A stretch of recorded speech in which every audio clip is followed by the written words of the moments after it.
Ladies and gentlemen, let's get ready to rumble!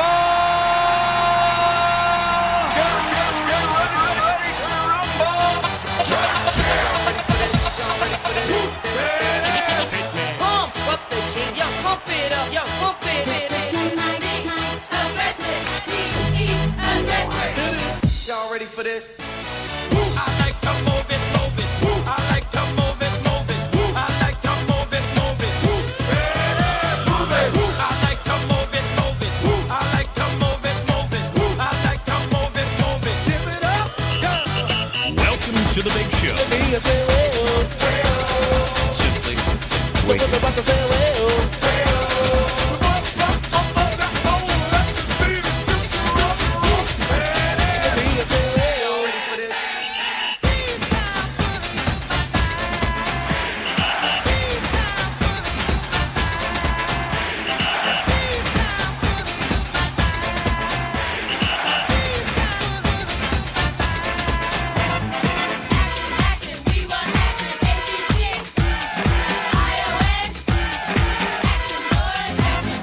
Pump up the jam, pump it up while your feet are stumping. And the jam is pumping. Look ahead, the crowd is jumping. Pump it up a little more, get the party going on the dance floor. See, 'cause that's where the party's at, and you find out if you do that. I want a place to stay. Get your booty on the floor tonight. Make my day. I want a place to stay. Get your booty on the floor tonight. Make my day. Pump up the jam. Pump up the jam. Pump up the jam. Pump up the jam. Jam. Pump it up, up.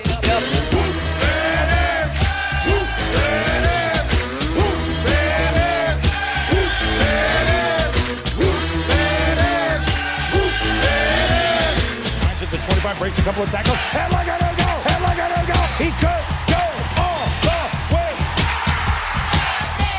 Hey, you, get out of our way because today is the day we will put you away.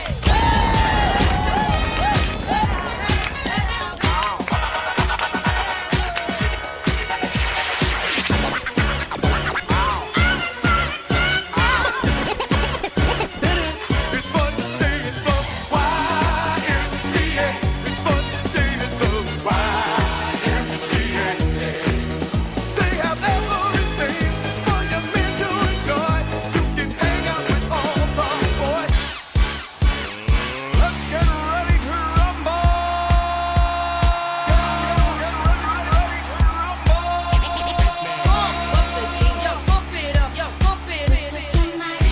Aggressive, be aggressive. Simply en fuego.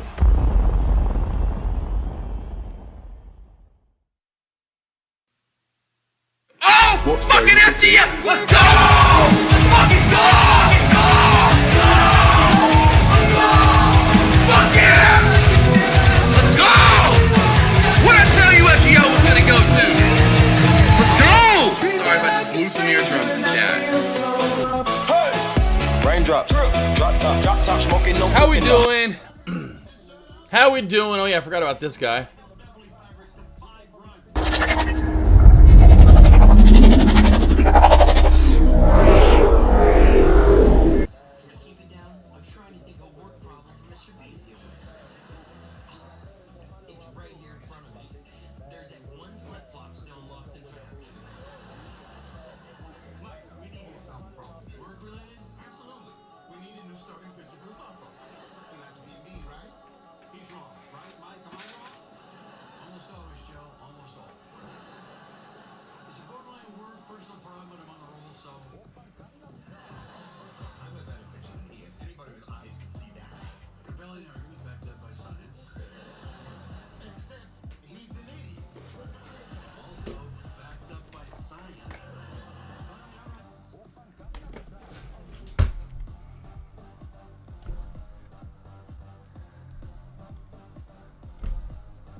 I'm here. I'm here now. How we doing? All right. So, how you doing? Tay, how you doing? Yeah, that was Taco Tuesday was yesterday, bro. Come on now. Had those crunch wraps last night again. They were freaking phenomenal. That wasn't the right moment. Hey, you doing there? But yeah, it's really kind of gross out for small cap plays today. I mean, large cap plays, well, small cap's not that great either. But yeah, Meta's flat as a board. I mean, Meta is, I don't know what that misprint. Look how flat that is. That is ugly.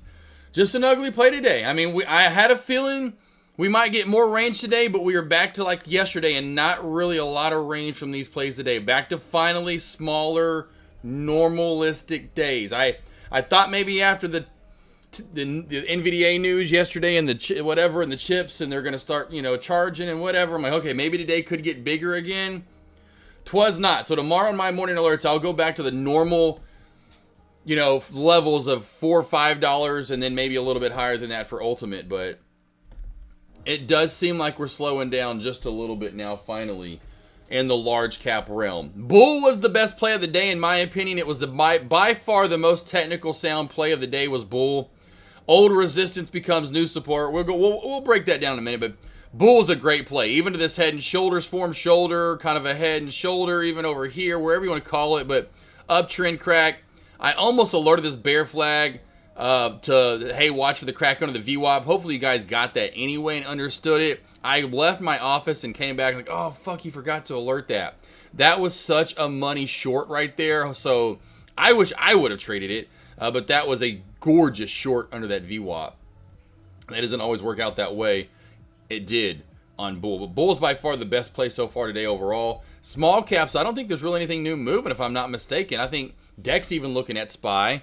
Let me know if I'm missing something in the small cap realm. I think anything that popped up from earlier just isn't doing it right now, if I'm not mistaken. TGL was a play from earlier, nothing. Zoom out right there. Check that out. Fail, fail, fail, fail. That, I was waiting for this to pop back on up, and I was going to alert to you guys. I was hoping right through here we were going to get maybe one more, That was gorgeous, though, to see this over and over and over on TGL fail. Beautiful right there. Find the trends within the trade, right? Find the trend within the trade. I need to start taking screenshots of all this stuff for you awesome people. We'll go to new. Boom. Bam. Let's go to TGL. Target for life. I don't know. I just think all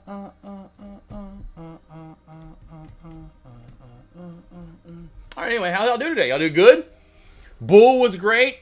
Bull was a great trade for the day. Hopefully you got that. Hopefully you guys got BCTX with me this morning in pre-market.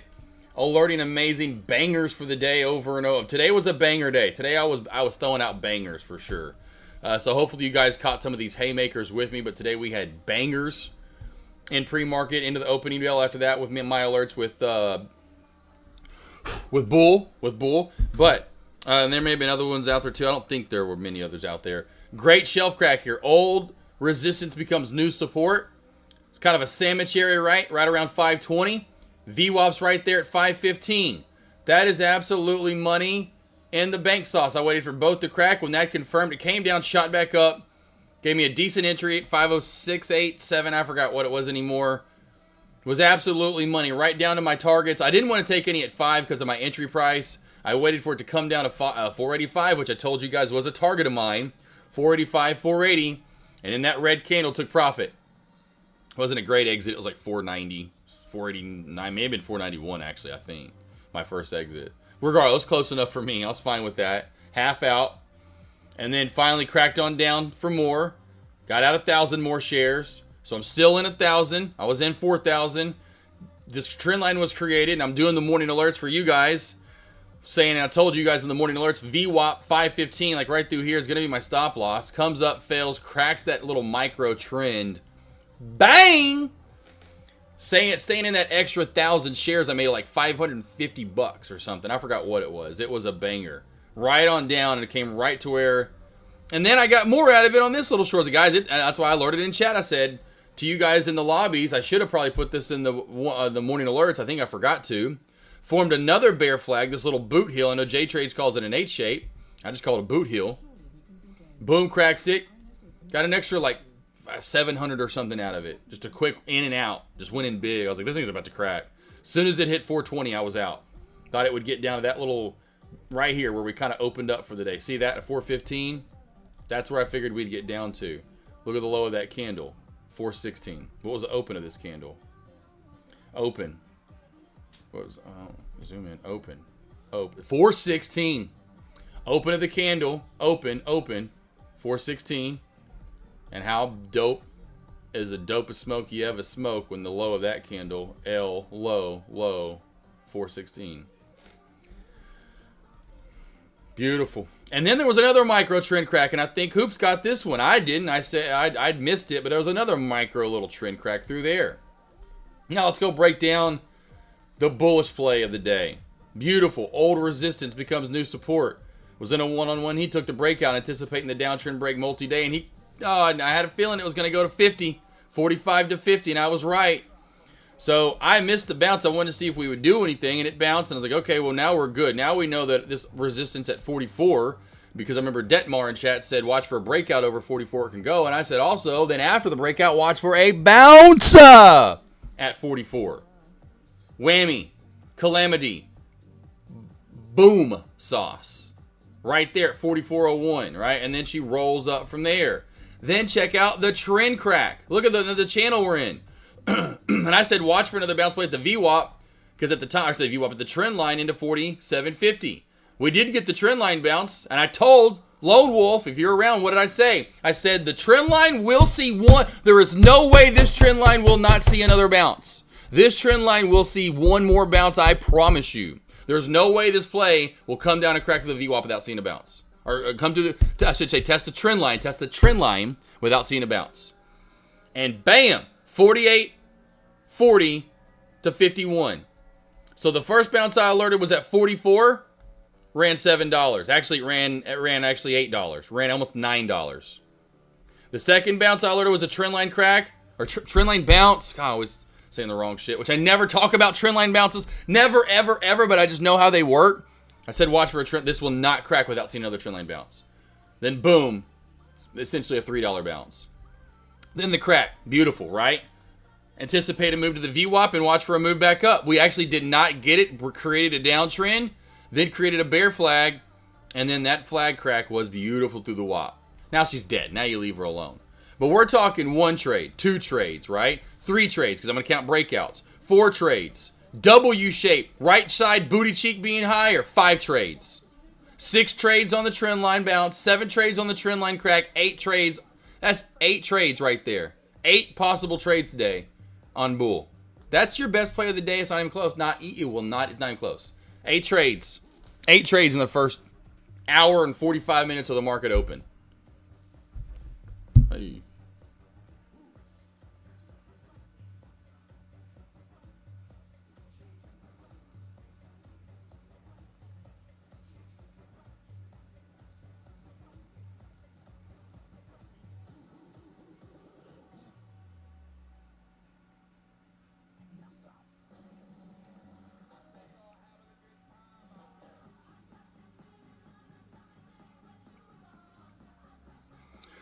Alright, so anyway, does that make sense, Greg? Anyone else out there? Do y'all like the breakdown? Does that make sense now of what to be looking for? Does that make sense of why I liked it? And what does that, y'all get it? Get it, got it good?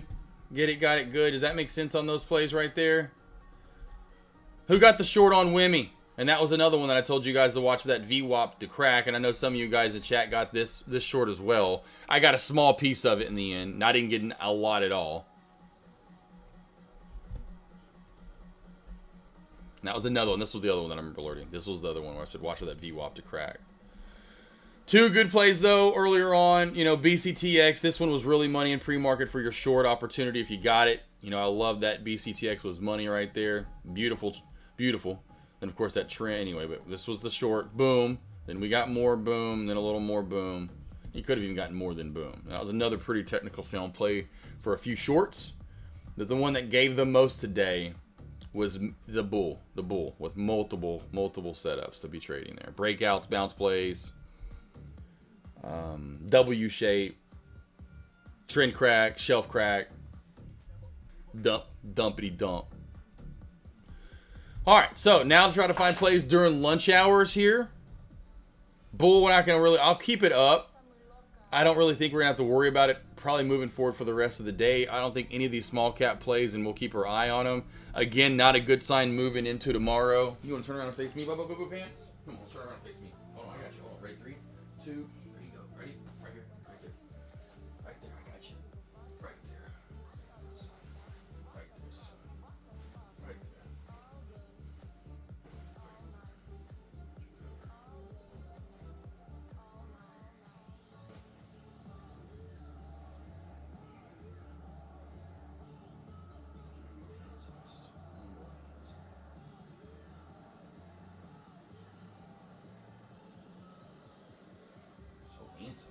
Oh, it's doing so good.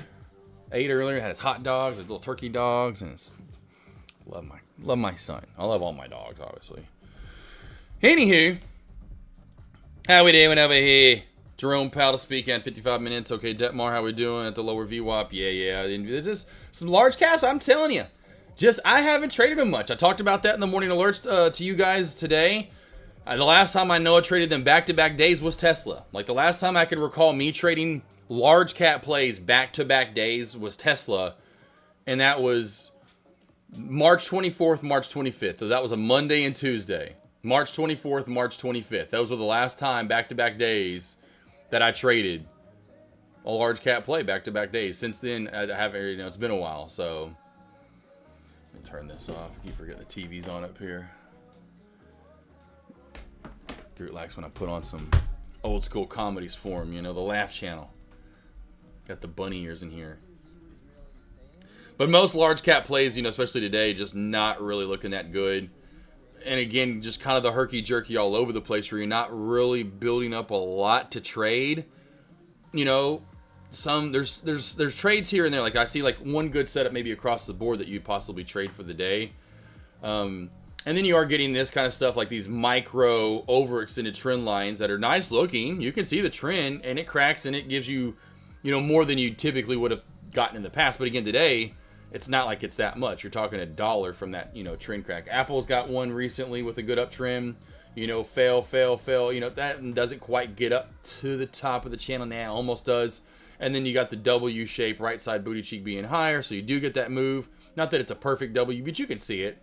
Then it creates a trend line. You get a small crack. So there's a couple of, there's trades to be in there, but it's not gorgeous, That's not bad, I guess, if you see the trend and want to short the top. Or, what you don't have much chance to trade the trend because you don't see the trend until it bounces there, Now maybe do you take that trend crack? Maybe, but you don't get a lot, right? So it's not, you're not getting a lot of good setups there, like right here, right? You're not getting, you just go straight to the spy, put it, it's down here, but where are you trading? Like maybe you set it here and then, yeah, okay, gotcha. And you set it in right there, and you get the trend crack. That's your one good trade. Maybe you got the uptrend channel breakout. Yes, I clicked on it. Right, so you see the resistance, put it in, but that's not a lot. Now maybe you put a line in right here for the breakout, right? But did you, like right through there, that downtrend? Okay, that would have been a little smoother of a move, and that's kind of sketchy for a minute, but then, you're not getting a lot of setups, though. I put lines in like a mother trucker. I am the lion, Mr. Lines. Just not a lot going on there, Not a lot going on there. That's what I keep telling you guys day in, day out. Find the trends in the trade. Find the trends within the trade, whatever you want to call it, And there's just not a lot going on within the trades.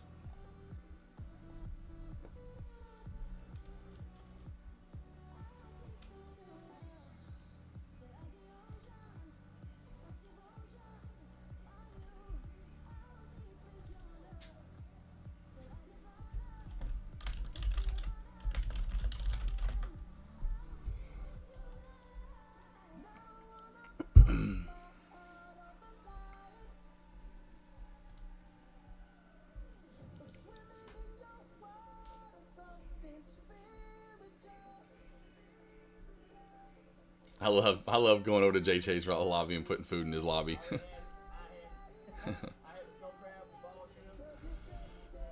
I love my food. Going to get some food. Oh man, had it last, was it a couple Tuesdays ago from anyway, but this Friday we're going to eat my catfish. or Good Friday. Good Friday going out with Mom. She going to church. I'm not big into church. Mom, you know Mom big into church. I'm just not big into church. Mom big into church. Got to get her Good Friday church in. I don't even know. I don't even think she's Catholic. I think we went to Catholic anyway. I know it's more Catholic stuff, but anywho, I'm eating on Friday. Eating my catfish, some shrimp, some chicken. Woo, hush puppies, coleslaw, and then of course got to get some more crawfish, some of that crab, the shrimp. It's just gonna be a big ass thing of food on Friday. Oh, I can't wait. I'm already, lips are on fire. I love spicy food. And crawfish are just different because you keep eating it. And it's oh man, it's like a spice I've never had before where you keep eating, because I don't know, you just keep eating and you keep eating, and your lips are on fire, your tongue's on fire, especially when your lips are on fire. That's something different. And you keep eating and your lips are like, oh man, and I always have like kept track of how long it's a good 30-40 minutes of like when you stop eating till when you finally like feel normal again. You're like, oh yeah, my lips aren't on fire. I love it.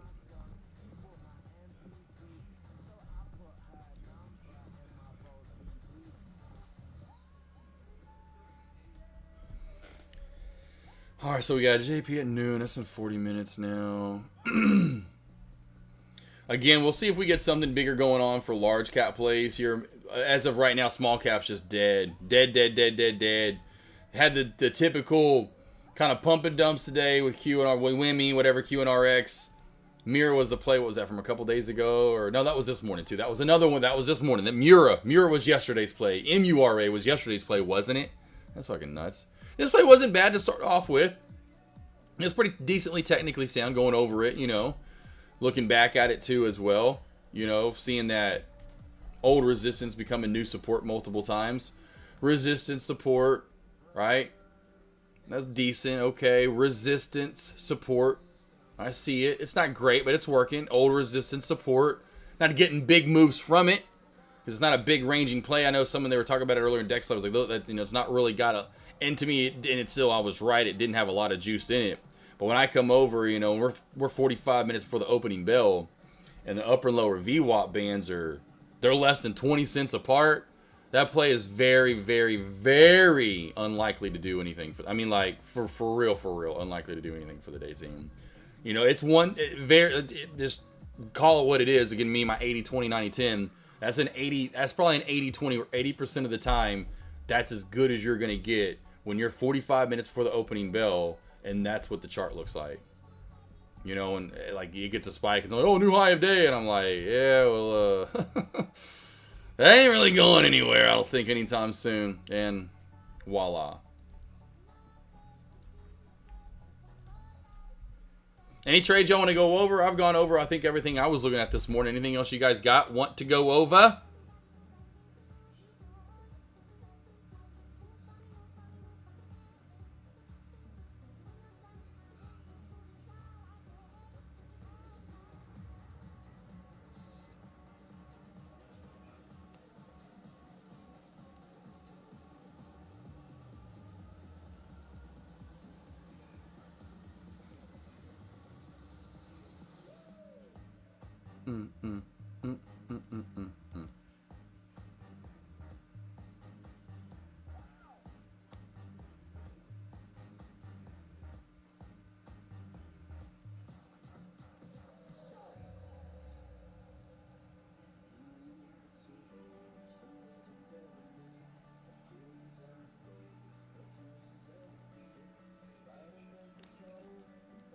I am working. Don't even think about it, ma'am. Don't even think about it. We'll see. I only got AMD pulled up on this side with Apple, so we'll see if we get some more movement down. I got Meta, AMD, Apple. What other one should I watch? I'll get rid of that small cap play. That's not going to do nothing. Google actually up in a way today. Not that it's up in a way, but we'll get rid of Bull. There's no point to leave this up. I got my screenshot. Get rid of the lines. Google. Yeah, that's different. That's doing its own thing today, that's for sure. It's had that weird pullback like spine and everything, but it's still up and above the VWAP. Everything else I'm looking at, it seems like it's below the VWAP, huh? The Meta's above the VWAP barely.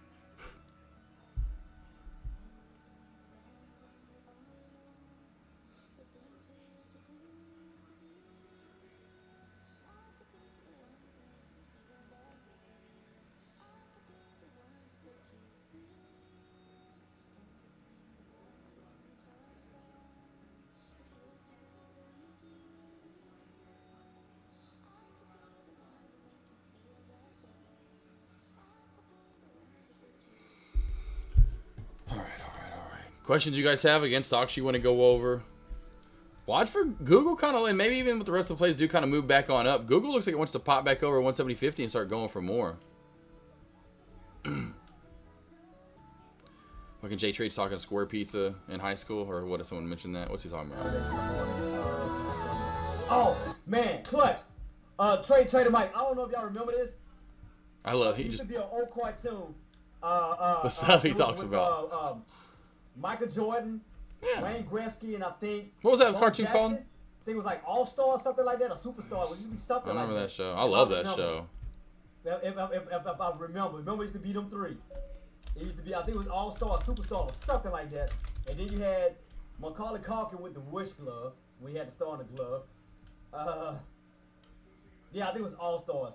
And then I remember I used to yeah, Fat Albert, Fat Albert, and then Fat Albert.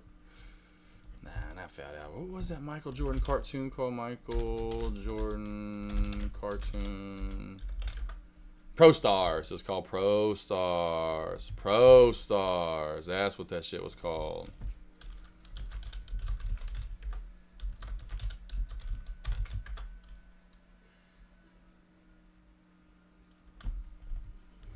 That was it. That shit was it had one season too. Now looking it up, I had no idea it had one season.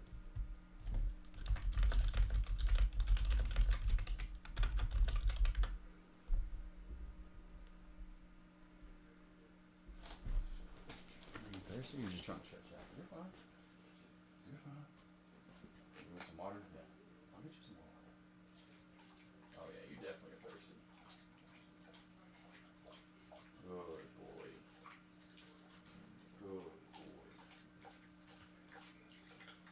Good boy.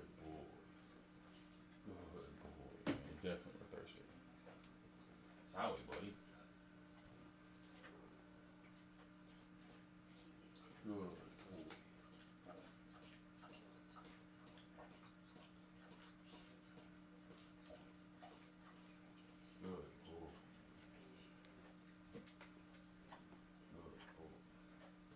Crazy, he's been drinking more out of the front of the bottle too. He stopped doing that, and since he's gotten that stuff removed, he's been wanting to drink out of the front of the bottle more.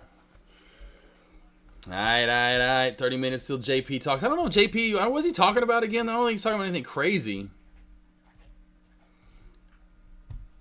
We'll see though. See if it makes the market move. You think it will be slow the rest of the day and tomorrow? I think we'll have some fun tomorrow morning in a pre-market opening bell, possibly. For small caps, because I know, Tommy, that's what you're trading more so. But yeah, that's not a good sign. That's what I was just saying earlier, that I'm not even looking at a small cap as we move into lunch hours. Like, there's not one that any of us are really looking at, like, moving at all from earlier in the day. Yeah, definitely not a good sign for the rest of the day into tomorrow, being that tomorrow is our Friday, if you know what I mean. Because we're off Friday for Good Friday. So tomorrow's our last day of the week. So that might even, we'll see, but I could see that really hurting it into Monday, to where Monday is nasty slow, possibly, if depending on what we get tomorrow, you know.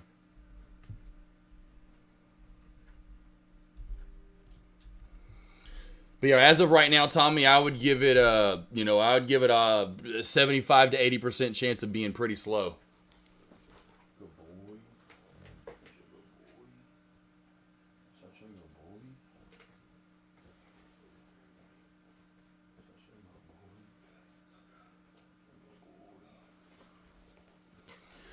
So yes, definitely as of now. Large caps, I honestly think could be the same as if you just go with the trend. For any of those that do trade large caps and are wondering, I think the same. I mean, if we're slowly winding down like we have been and the days are getting smaller and smaller and smaller as far as the range, right? I could see tomorrow's range in large caps if there's nothing really like going on. Let me go to Jay's lobby and his alerts. Because he'll have that stuff like what to look for on Friday or whatever. Friday, of course, let's say Thursday. Thursday, we have Netflix earnings after close tomorrow. That is interesting. We have Netflix's earnings tomorrow. That is kind of weird. That could have some fun on a third. I could see that having some fun. That's going to be after hours though. But during the day, I could see it being slow. And then if the economic calendar for tomorrow, initial jobless, that could move it in pre-market. So yeah, but yeah, nothing after that. Yeah, nothing after that. So I could see some movement in the morning in the pre-market to the opening bell, but I could see about like today what we're getting. It ends up being a lot like today, and the more the day goes on, it could get even slower, in my opinion.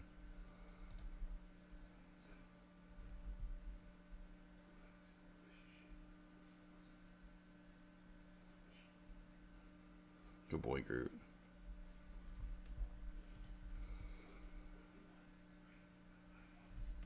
Hey, today we had some good moves, so you can't really, you got to take the good with the bad. That's life, So we had a good morning. It's been bad, is my point being. It's been pretty bad here recently. It's not been that pretty. We've had our days here and there where there have been multiple trades to be had, and today was one of those days where there was multiple trades to be had.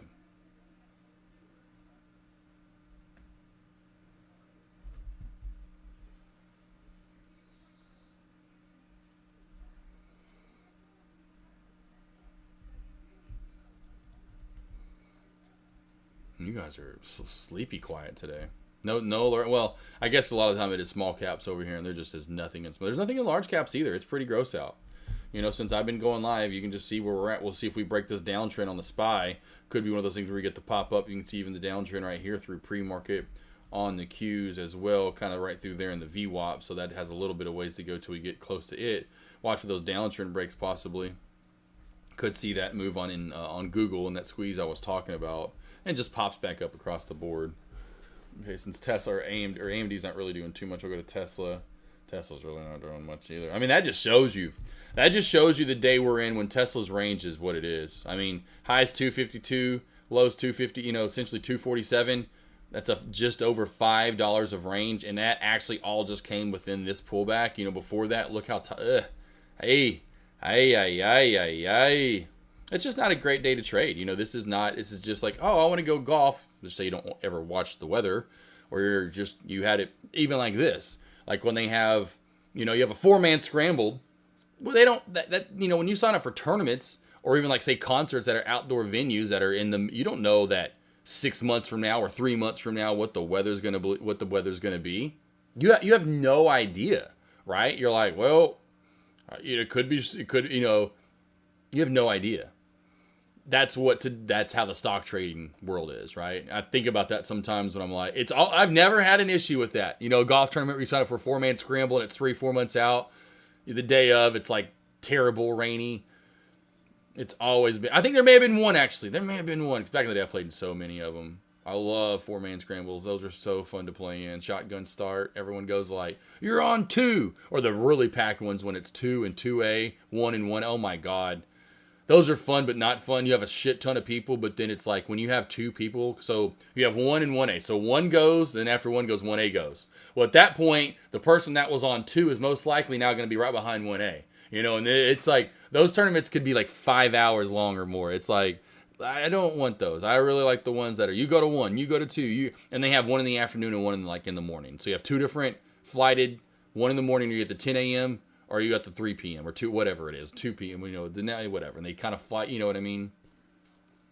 Those are my favorites. I've been in ones where it was like 1A or 1A, 2, 2A, 3, 3A. Those are fucking insane, and they're annoying. Love Chip. You ever played in any of those golf tournaments like that, bro? Shotguns? 4-man scramble, shotgun start? Those are my favorite. Probably my favorite thing to do in golf.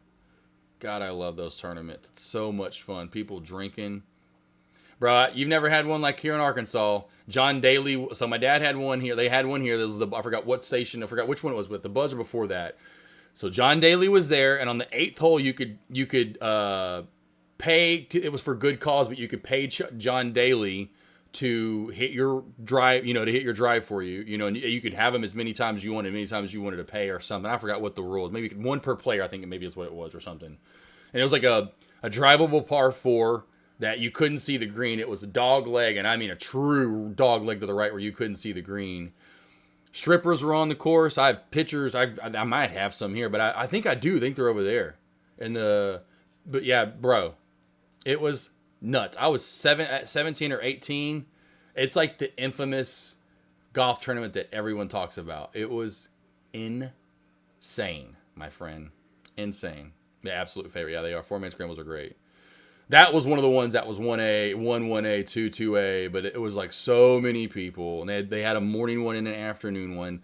And everyone by the afternoon was so drunk. Like the people that had been, like John Daly was just trying to hit, oh my God. Him and his wife got into a fight. The one that he had at the time got into a fight. Of course, they're divorced now. It was like 2002, 2003, 2004. Somewhere right around there is when this was.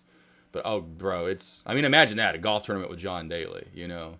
And those are the two craziest ones I've been in. One was his golf tournament, which I don't know if I think he still has at his tournament at his golf course, or his golf course where he's from in Darnell, Arkansas, or not from, but now claims home. He's originally from California.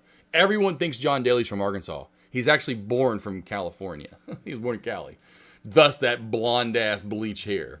Anywho, that he faked and still does. But bro, yeah, the other one was my dad, which was even crazier. The one that was my dad's golf. It was my dad's, but it was the radio station's golf tournament. And yeah, John Daly was on hole 8, and bro, it was strippers were out there. It was absolutely nuts. The good old days.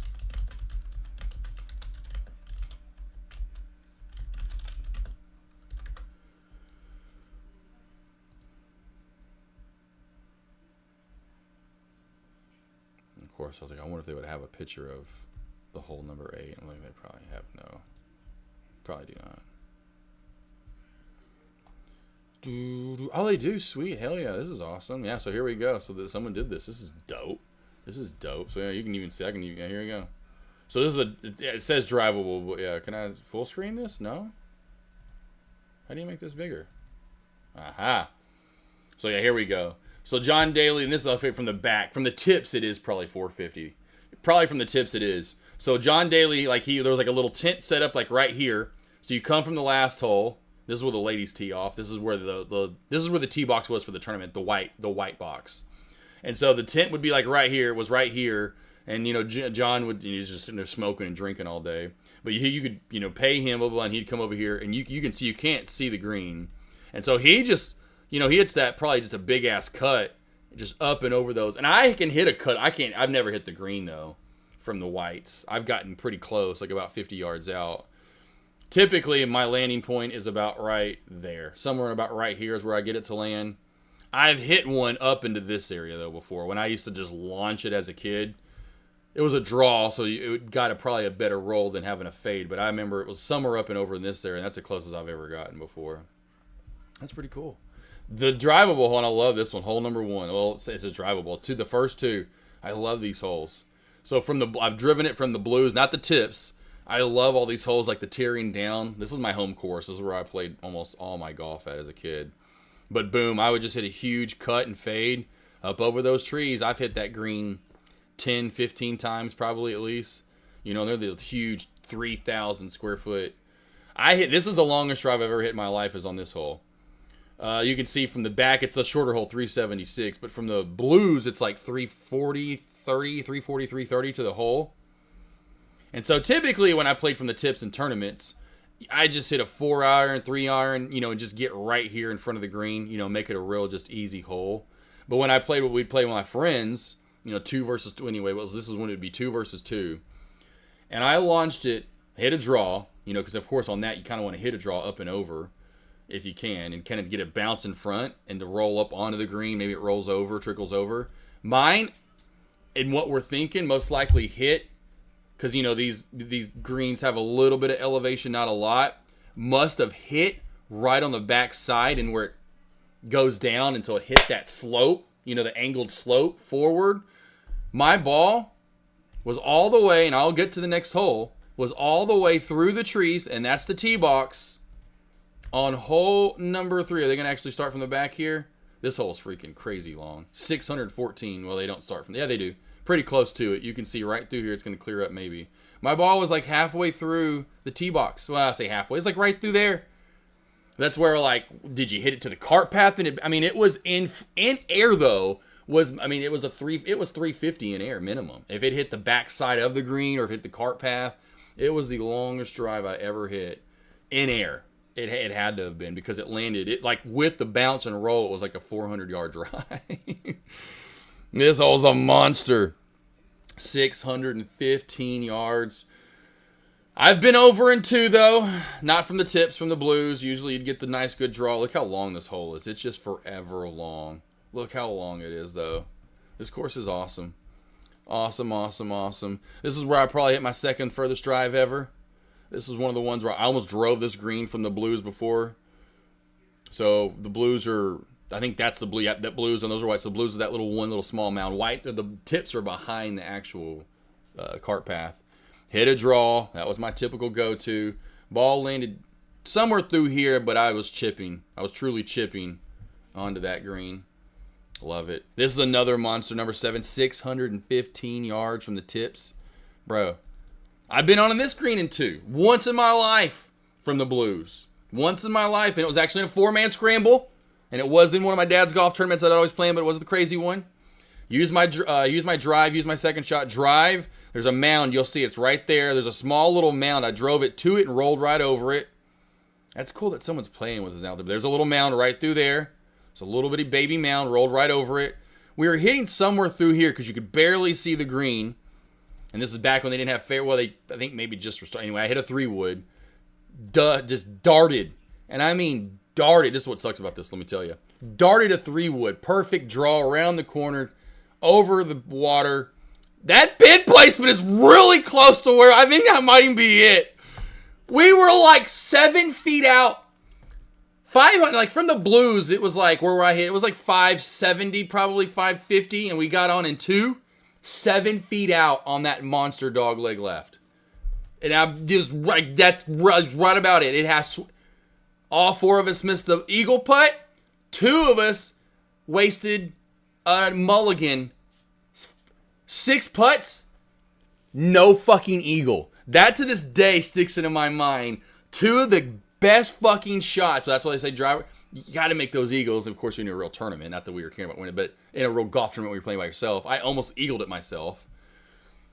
Oh, I'll never forget that. I was to eagle number. That would be like legendary for anybody. Like, dude, you eagled 7. You were on it because I don't even want to tell the story to most people that know this cool. You know what I talk. Like, I don't want to tell them I was on in 2 and about 7, 8 feet out. They're like, damn, tell me you eagled it. No, I unfortunately missed the fucking putt. Let's go the last couple of holes I want to show off. The iconic 16th. This is the hole. Island green. This is their, of course, what is it called? The trophy hole, whatever it is. That's the one. The roll, the one everyone wants to play. The island green. Elevated tees, too. You can't really tell, but the tees are really elevated, especially the higher ones. It's really cool. And the last hole's fun to play. It's a shorter, extremely reachable par 5. I love ending a golf course on a par 5 that's reachable in 2. Especially when you draw, like I have a draw like me. I just aim it right at that tree. It draw right on around. Most times would end up somewhere in here and kind of roll over. I usually was a pitching wedge to 9 iron out. Oh, it's like Tiger Woods. I launched it back in the day. I loved it. I had a little brief moment. I'm like that fat girl now that's like, yeah, I used to be 115 pounds, 34, 24, 26. Now I weigh about 330. But, man, 500, well, from the blues, it was probably like 515. But I was a pitching wedge out. A pitching wedge out on a par 5. And it made it fun, too, because it was over the water. Oh, I loved it. Great. Well, that was cool. I got to show off my home course. The home course. Let me show you the longest hole, though. Those have 615. Let's see if this one's longer. Let's see if this one's longer.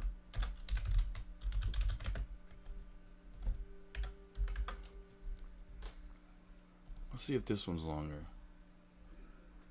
Yep, 623. I don't know if they have the overview fly over it, though. Do they have it? Yeah, do they have it? No. Where's that one I was just on? Where's that one at? What's that cool thing that I was just on? Golf. No, that's not. Yeah, it is. Okay, so. Cypress Creek just has that for you. Oh, wow. Oh, wow. Anyway, their front course, there's a front course and a back course. The front course is called Mountain Springs. Oops, that isn't it. That's not it. That's not it. Where's Mountain Springs at? Mountain. It's 620. Not that. It's 623. That's the longest out there. 623 from the tips. Why they got 3 par 5? Who's playing from the tips anyway? Signature hole. That's it. Signature hole. That's freaking ridiculous. Because when you show up and you actually see these holes from the tips, like that number 9 on the front course, the hole looks like 8 miles long. Aussie Chick, that's in Arkansas. That was my home course. That's literally like 10 minutes from where I live right now. 10 minutes from where I live right now. Cypress Creek Golf Course. I loved it. Absolute beautiful course, especially back in the day. Finally getting some sell-off here. JP's not talking yet, though. Tesla's getting a decent-sized sell-off.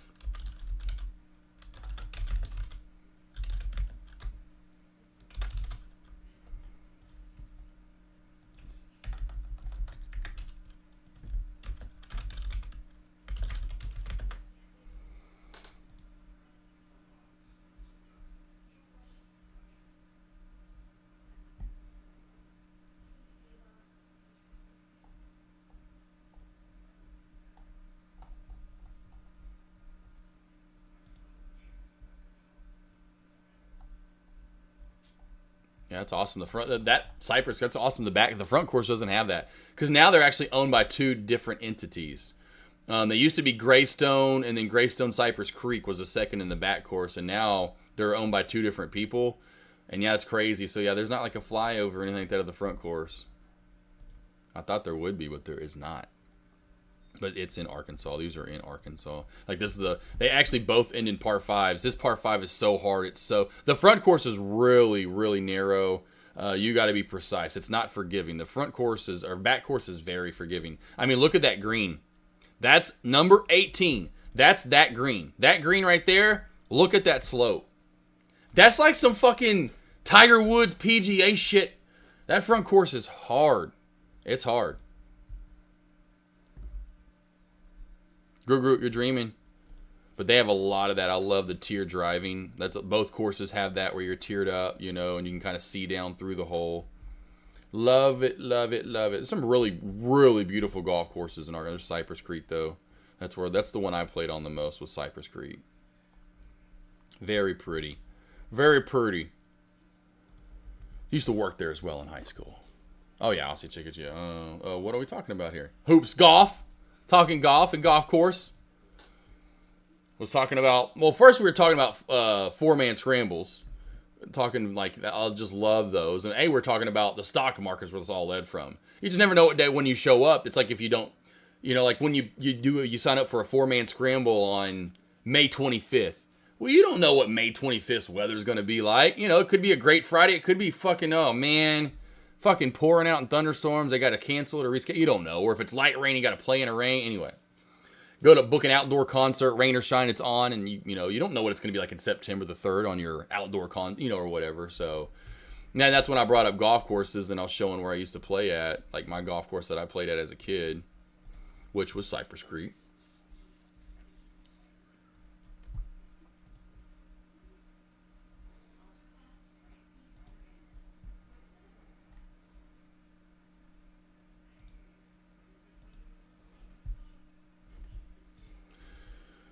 The good old days. Oh, I got you. I just signed on. You're talking about long holes. Oh, long holes, baby. Oh, and they're long. I mean, that's the thing. I mean, most golf courses, even in Arkansas, don't have 600 yards is fucking long. Like, I'll see if I can find it, though. I doubt I can. Let's see here. We'll go to this. Because these are close enough, just so you can see just to get a gist of how long the holes are. And you're just like, holy moly, that's really long. Like, this one's at the front. This is the back course, the one I always played at. This one's 600 yards long. Like, look how long this is 614.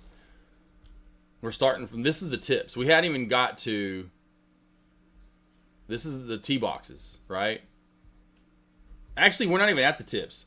We didn't even start at the tips. Okay, maybe we did. Maybe we did. But here's what's crazy. Look where the fairway starts, bro.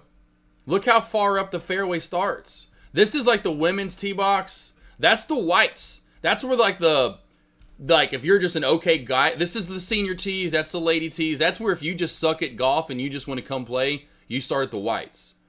The blues are where I want to play because I'm a little bit better. Then they're the tips. From the tips where the pros play at 614.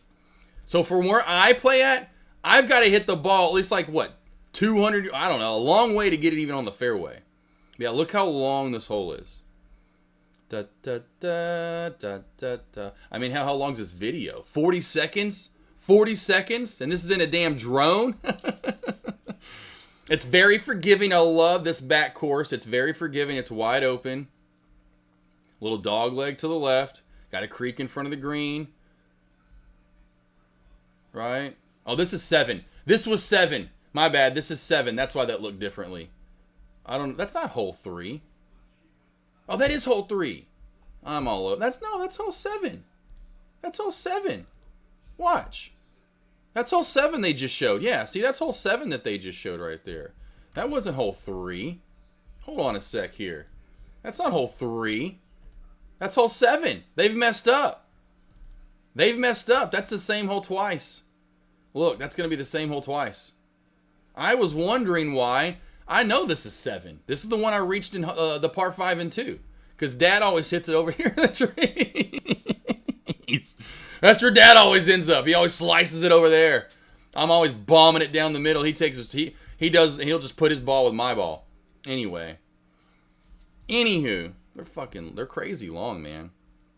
Number 11's pretty long too. I've been on this play and this is probably right around 5. Yeah. I've been on this one and 2 a few times. But you can see, nice, open, forgiving, beautiful. That's what we're talking about. Talking some golf, you know. Masters was just on.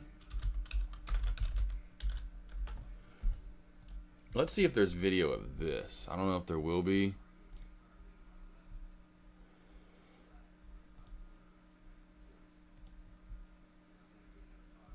No, they won't. They're not gonna. If there's any Tannenbaum. Oopsies. Let's go. Let's see if there are any Tannenbaum. This course, because I know Aussie Chick, you love some golf. Is it? Yeah, I guess it's. I don't know what hole it is. This course is. Oh, it's this hole right here. Yeah, there we go. This course is so much fun. Tannenbaum over in. I played it right off the lake in Heber Springs. This hole right here. Look how far down that hole is. Like, this course is. That's probably. I mean, it is. It's really pretty and really fun. But that hole is freaking nuts. But Tannenbaum's really pretty. Absolutely gorgeous. What a group. Absolutely gorgeous. This is another one. I was like, I wish there were actual video of this place. But yeah, it is pretty. You better be accurate. You're going to be losing a lot of balls if you're not that good at golf. This place will eat some golf balls up for sure. Absolutely gorgeous. Oh, here we go. This is the drone footage. Welcome to Ron James Golf. Hell yeah. Here we are at Look at this hole. Oh, I used to be able to hit I could hit a draw or a fade. I remember coming out here one day and I just hit this perfect fade. I was playing against all the old guys, just beating their ass. Got them fans out there. Hole number 2, beautiful par 3. Tight holes. Tight holes. Tight holes. You can see here, you better be accurate. The back nines where things get real fun. This is that par 5 that they showed, like you better be able to hit it and hit it 100 yards, 200 yards, because until you get onto the fairway. Wait till we get to the back nine. Oh, this is where I pegged the dude once before. This is a great hole. So I hit my drive on the par 5 out to the left here, and I was somewhere right over here with my ball, and had a decent lie, and I actually hit a beautiful. I hit my fairway wood, and hit this gorgeous draw out and around because I got to get it out to the right and then draw it back around these trees right here. Well, my buddy that's really good's already down here in 2 by the green, and this is a course that's badass that lets you literally get like pretty much right up to the green, and park, which is awesome. So my buddy Tyler is like right through here.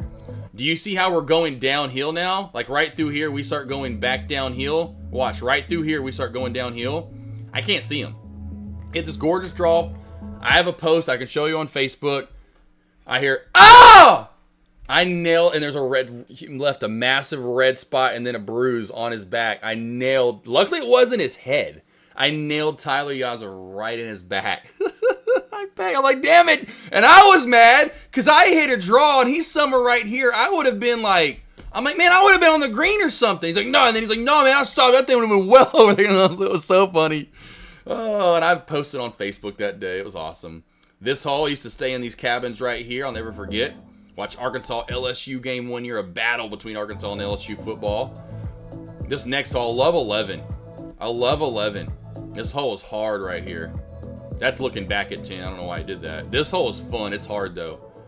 Gotta hit a fade out to the right, and then look at that green, how pretty that is with that like fountain kind of fall off at the backside or whatever there. So you gotta be accurate. And now the next hole, the craziest of them all, number 13. Yeah, let's get to 13. This hole right here. Come on, drunk drone. The drone is drunk. Oh, he's showing you the lake. He's showing you how gorgeous it is out here. This hole. Oh, this hole. That's about a 150-foot drop-off, team. And that's little. This is the golf. I'm not lying. It's like a 150-foot drop.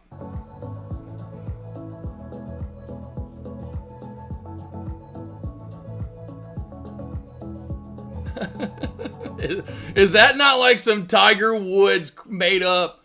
What was that one called? The Predator? Y'all remember the Predator on Tiger Woods golf? Creek in front of it.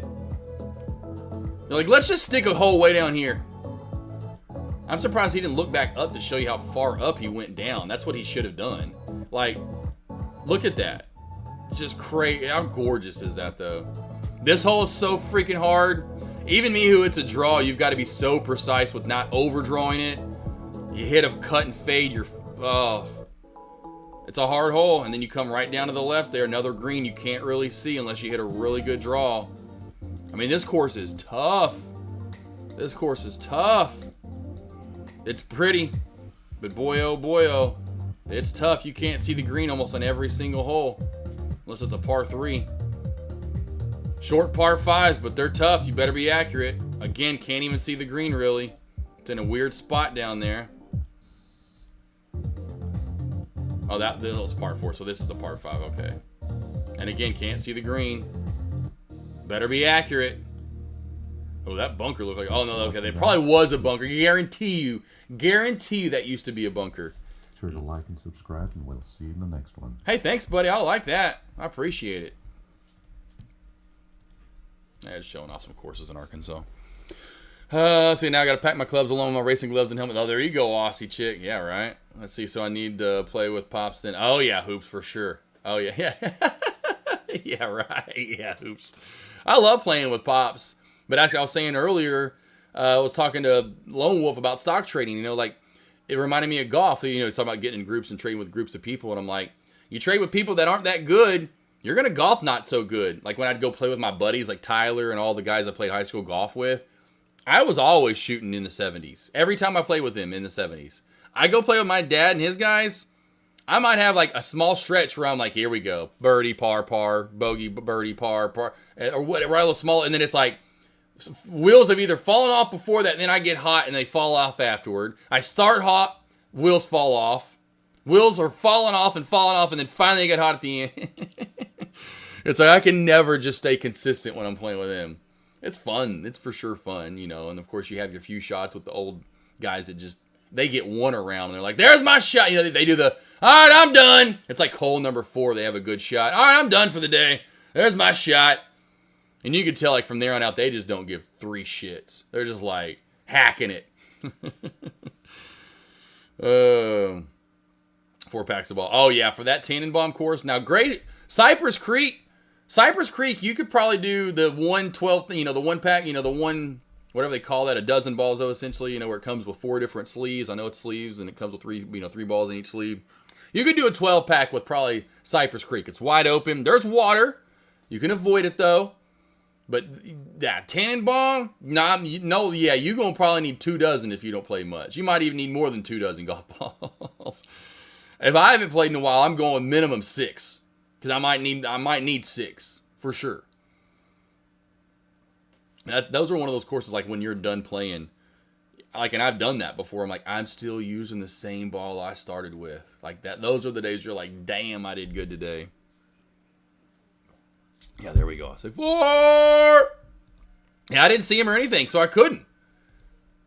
He was of course kind of mad too a little bit. What's up, Nadia Sam? How you doing? Holo up. We'll go check out some of this trash small cap stuff you're talking about. Yeah, holo up. I don't never look at a play under $1. Sorry, buddy. Ain't gonna happen. We'll look at DXF though. That's looking. That's finally moving. Well, I got one play here. All right. So we got old resistance becoming new support. Let's see if 950 down to around 930 sees a bounce play. 950 to 930. Now, of course, the safe is down there. Risky Biscuits right around this 975 mark. We got a little DXF.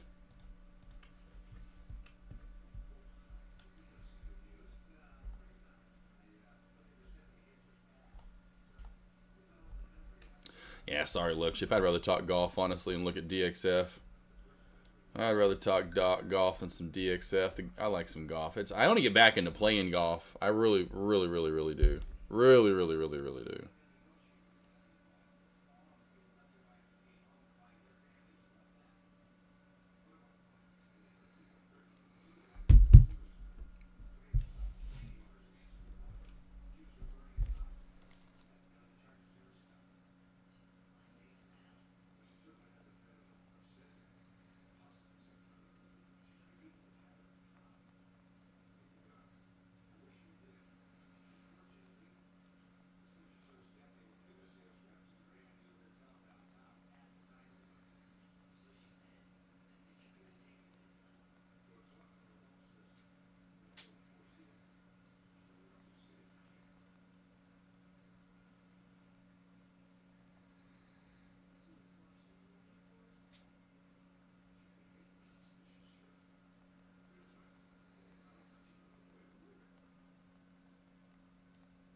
Yeah. Good alert there, though, Love Chip, for DXF. Not that I is a pretty play or anything, but it's moving. Really choppy, ugly, just ugly candles. The only thing that really looks pretty right here would be this trend line that Tay just talked about, that kind of trend line crack right through there. That looks pretty nice, and you can see the uptrend channel resistance above it, right through there, so to speak, right? Support, then resistance. That looks good. That looks pretty good. How to get back into golf. Got to get back into golf. I miss it. Miss it. Man, it's fun getting out there on days, especially this kind of weather like it's been over the past month and a half. It's so pretty out. 70, 75, 80, breezy, a little bit of wind, not humid at all. Don't even break a sweat. I love those days you go out to the golf course and can't, but don't break a sweat, because I sweat easy, So I love it. Man, I love that. Be an Aussie chick. I would say Arkansas has prettier courses than Texas. Now, Texas is going to have more named courses because it's Texas. They have real tournaments there. But Arkansas has prettier courses. It's not even, I guarantee you, it's not even a question. Here's where the ladies tournament has a golf tournament every year. I wish this actually had it's actually in the top 100 courses and whatever, top 100 courses. I don't know if there's an actual, can we get any videos? Can we get some flyovers? Anything? Nothing, maybe? But this place is gorgeous. Absolutely gorgeous. Oh, this is fake footage. That's fake. I can't get real footage. Like, what? Oh my gosh, who's that dude doing this? He did Tannenbaum. And the Blessings is private, but it's absolutely gorgeous. What's his name? Stevens golf. I think it's spelled different. Golf course. I think it's spelled with the P. What's the one here in Arkansas? No, not Stevens Golf Course. What's the one Arkansas? It's here in Little Rock, Central Arkansas. Alotion. The Alotion Club. This has had, like, I think maybe Tiger Woods, they've had a lot of people out. This one's crazy. This is like extra. Look at this place. This place is my dad's the only one that's been out there that I know of, but this is just absolutely gorgeous. I can't believe this isn't in the top 100. There's the Arkansas River. I mean, look how gorgeous this place is. Absolutely. This would be the one, if I could play at a site in Arkansas that I haven't got to play at, this would be the one that I would want to play at right here for sure. You know, this one's absolutely... I mean, you don't even look like you're in Arkansas. Texas doesn't have anything like this. Texas doesn't have anything like that at all. You know, that's absolutely stunning right there. But yeah, Alotian's really pretty. No videos? Here we go, the Golfer's Journal. The Alotian Club. Can we not get bigger? That's as big as we get. But yeah, it's absolutely... You've never heard of. And that's no accident, because more than a golf course, the Alotian is an escape. Founded in 2004 by Warren Stevens, the son of former Augusta National Chairman Jackson Stevens, the Alotian Club is without a doubt one of Tom Fazio's finest. It's a mind-bending layout with 18 roller coaster holes laid across the foothills of the Ozark Mountains. The course seems to float downward from the clubhouse, like the holes are suspended on the clouds. And maybe that's because the scale of the property feels as vast as sky, with lofted tee shots overlooking slices of green perfection. Each hole plays like its own piece Now look, of art chat, and look, chat, is it better than the Blessings? Told, because the Blessings is very similar to this. It's better than the it's I mean, yeah, you had me at Fazio. This dude, this right here, this dude, look, you just see these holes. Invitations are hard to come by. Should one come your way, drop everything. She gorgeous. This is the You get one. to see Augusta every April, but at the Alotian, it's a once-in-a-lifetime Arkansas adventure. She is pretty. Absolutely pretty. See, here's another video. It's here. called the natural state, and with pretty good reason. I mean, take a look around. It's called the natural state, and with pretty good reason. I mean, take a look around. Is the fact that Arnold Palmer might just have had the natural state on his mind. I thank God that I said yes. I'm calling this fun for golf. Oh, I want to see the freaking course. The globe will be in the natural state. Arkansas. And it never occurred to me to not build Anyway, whatever. a It's golf course. it's the top of the top we got here. It's the that baby is sexy. She's sexy and she green all the time. She's green all the time. That's when you go out and just like go lay on the fairway and take a nap. Crude is out. Love it. Yep, and then you can see this is why, again, I had a feeling this trend line crack would be a little iffy, a little sketchy. The bounce play was a little higher than I anticipated. There was that bounce I was talking about right there, though, team. It didn't come quite down into the support. That risky biscuits area, if you got filled up at 980, 975, upper shadow, right, that area, those traders got filled in. We're happy they did. That was pretty nice right there. I probably should have done my golf on Friday or Monday, and a couple days late, Masters one. And great Masters, too, honestly, that Friday, or I should say Sunday, if you guys watch it. I didn't watch a minute, not 1 minute of the Masters until the final round and, the final, I'd say 4 or 5 holes. Right after Justin Rose birdied the last hole, I was like, oh, boy. And I just saw that. I got an update on my phone from ESPN. I'm like, oh, yay, now we got a good ending here. Oh, go. I thought Rory was going to lose it and choke again. And he about did. Oh, he about did it again.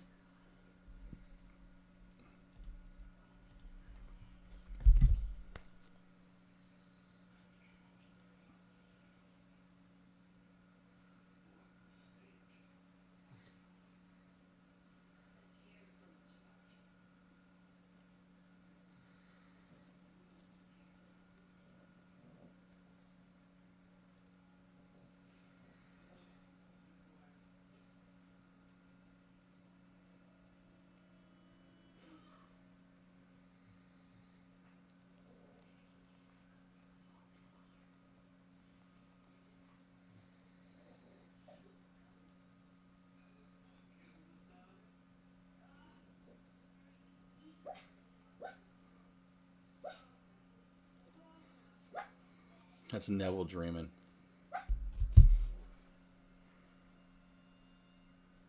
Dreamy Dogs. Deck and his USAR play, the Trump play, the literally a pump play. Another, oh, shocking. Trump pumping something. No offense to Trump and anyone likes him, but I mean, and it's all he's been doing to the market, obviously, is manipulation.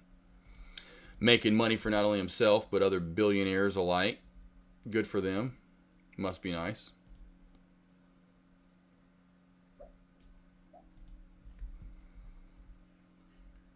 Seems like we're gonna have that. It's you know, I don't know if JP is talking right now. If he is, it's not. It has not, or has, you know, won't do anything to the market. I know someone questioned Deck over. I think it was over in his lobby that it was maybe a different time that he starts talking, but I don't think that's gonna have too much movement or have too much to do with movement today in the small cap or large caps, I should say. A little bit of a W-shaped forming right here on DXF, with that right side being a little bit higher. Needs to clear 1050 though for that takeoff, for that next leg up to get to 95.11. Really the only small cap play that I see moving, thanks to you guys in that great alert.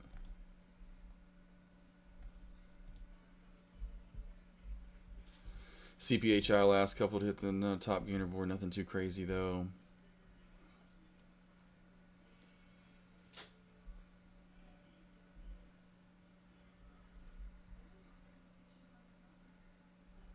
Boy, just looking at that too, I just kind of noticed the volume. Top gainer on the day is Eric, A-R-E-C, A-R-E-C, A-R-E-C, Eric. Volume, 34.76 million. The most volume on the day is TGL. Of course, TGL, that low float play, but hasn't done shit in forever. 91 million. So there's at least 90, but everything else is 30, 20, 35, 10. It's small. It's low. That's another reason why we're not getting big volume plays and surging plays throughout the day. And it shows you when nothing's spiking throughout the day is because the volume is like that. It's low. Speaking of low float, DXS floats 180K. That is a low, low, low float. Thank you, Night Trader. Speaks at 1:30, so it'll be 12:30 Eastern or Central.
Still sitting out right for the most part on the large cap plays. Not much movement. We'll see again. Maybe like I know some people are maybe anticipating when JP starts talking, we get more movement. The most I saw was that Tesla pullback right here through lunch. That was one of your better moves that we've had over a short amount of period, was right there, but that's about it.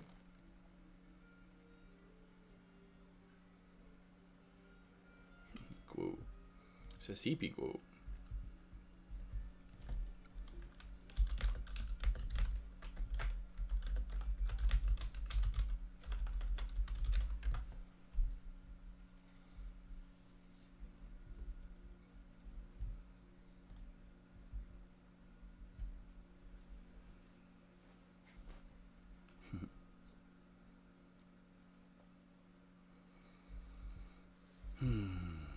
Good boy, cool, cool.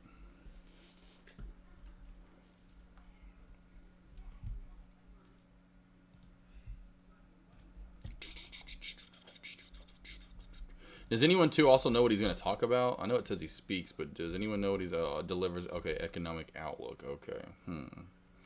We'll see if he says something here. We'll see if he says something to make the market go bananicos.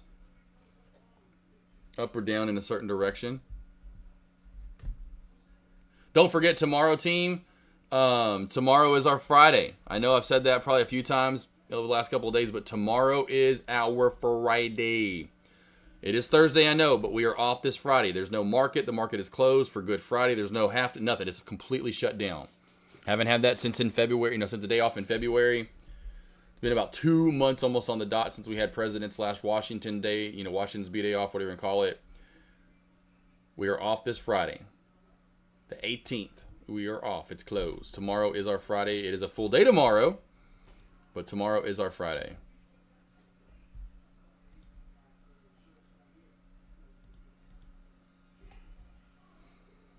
I think for sure small caps will be slow. I think we'll have the pumpy dumpy type action. Night trader and pre-market at the opening bell might get a new play, here and there maybe. And then yeah, this time of the day, especially when I'm, of course this is usually lunch and I'm not talking, this time tomorrow.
You're finally leaving.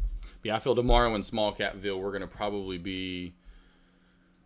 gonna be a little slow, honestly. That's crazy. It shows my monthly duration so far. Oh, I didn't really ever realize it showed that on when you're streaming live. So it shows I've been streaming live for just over 3 days now. 3 days, 17 minutes and 45 seconds. That's crazy. So far this month I've been streaming for 3 days, because of course it includes the Friday streams when it's up all day long. That includes the amount of time I leave my stream up, right? So it's up an hour, sometimes 2 or 3 hours after I get done going live. But that's crazy. My live stream has been up 3 days so far this month.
Sorry, I was just looking at my account stuff on here.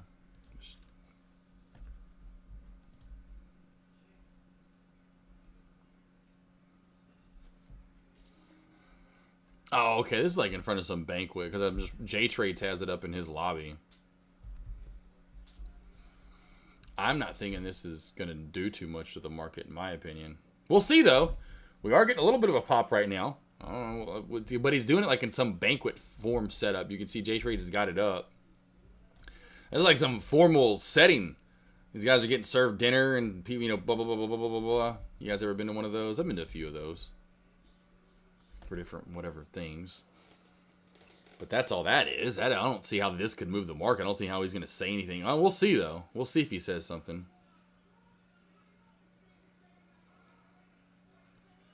Got about 10 minutes until supposedly he comes out. We'll see.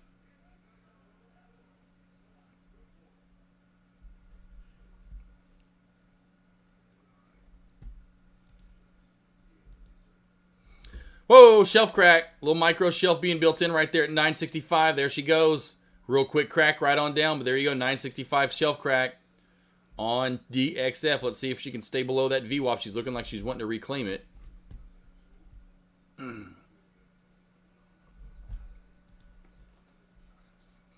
Really, one of your last small cap plays to keep an eye on, in my opinion, for the rest of the day. And then now it's starting to crack back on off. We'll see, but it's not like it still has some, you know, some room to move around before she's done for the day. That's not like she's done yet.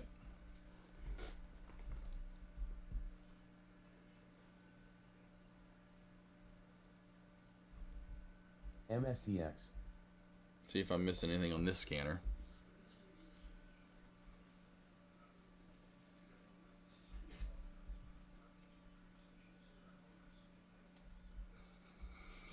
Nothing really. AREC.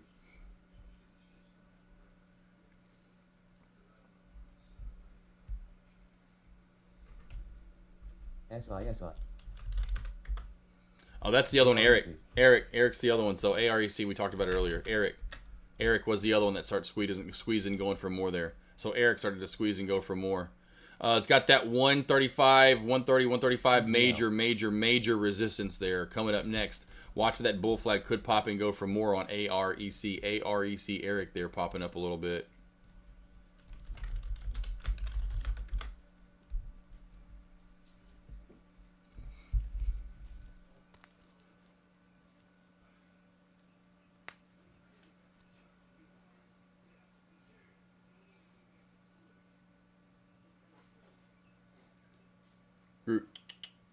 Relax, dreamy butt.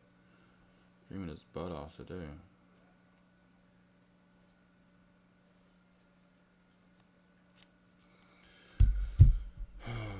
I hear you. Oh, there she goes. Got a little more room to run. Margot, lay down. Margot, lay down. Margot, lay down. Got room to run about 135 resistance or so.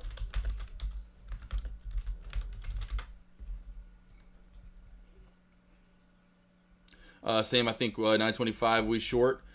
Yeah, it would have been the 965 area, boss. This would have been it for sure. It would have been the shelf crack. That would have been your short right here. You know, you could have gotten in lower, but this shelf was it.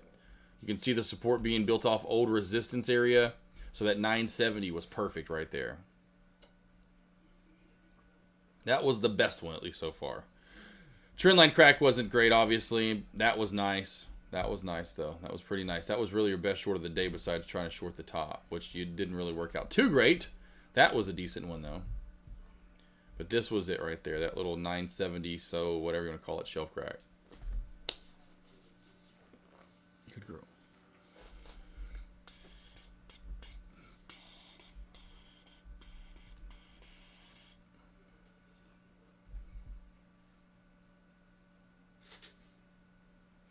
Five more minutes. Let's see if JP starts talking. Or if it's going to be a delayed.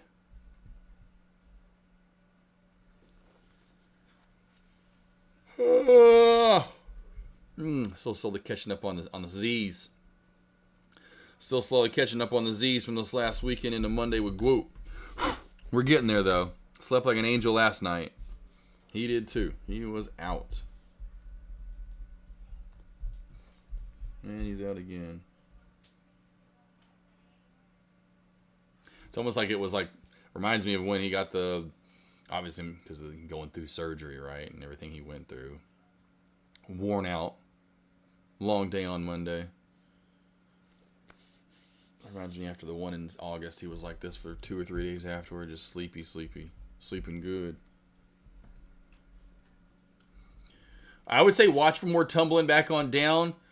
The only clear-cut bounce I see on DXF is going to be back down here at 775. So that's actually got some room to run. Now, does it bounce here at 840? I see that right here. I see a little bit right here at 8. The safest area is just going to be back down here around the 775 mark.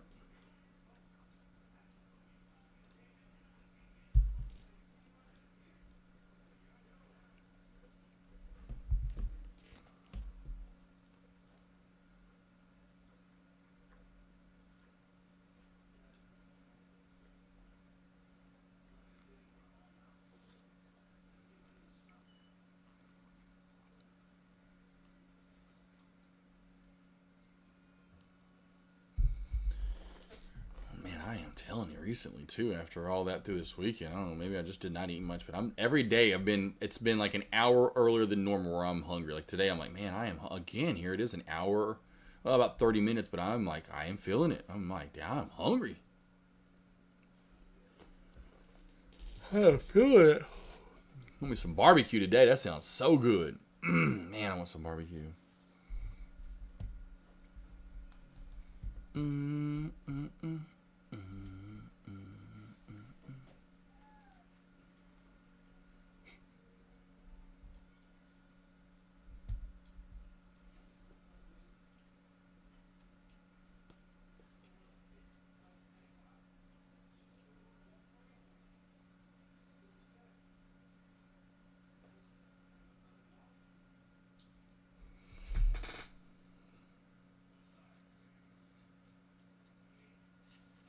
See if JP even comes out. Looking for a bounce play on Eric. Safest bounce play to me is going to be back down around 97.8 cents into 103, 102. Just over that VWAP, right around $1. Right around $1. Risky Biscuits would be like the 111, 108 area. Although, either way, it's not unless you load up big share size. Neither one of those are that far apart. Downtrend still holding here on the SPY from earlier. So the SPY had that downtrend break and pop up. Now we're reformed to that downtrend and holding it, actually.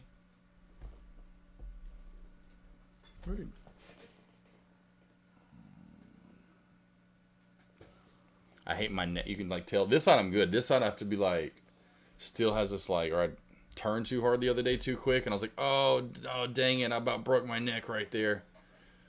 Nice trend line on Apple, by the way, too. I know we're looking at a few different plays here, cues with that same downtrend. Did come up earlier and fell right into it, so you can see that downtrend working on either one of those plays. What's up, Margot? Apple here with a pretty nice trend line on the way up, so I know it's hard to see until I get zoomed in over here. Margot, go. Margot, go. Margot, go. Go lay down. Pretty nice trend line right here on Apple. Pretty nice trend line going right on up into that VWAP. That wouldn't be a bad trend line crack right there. It's over an hour long now.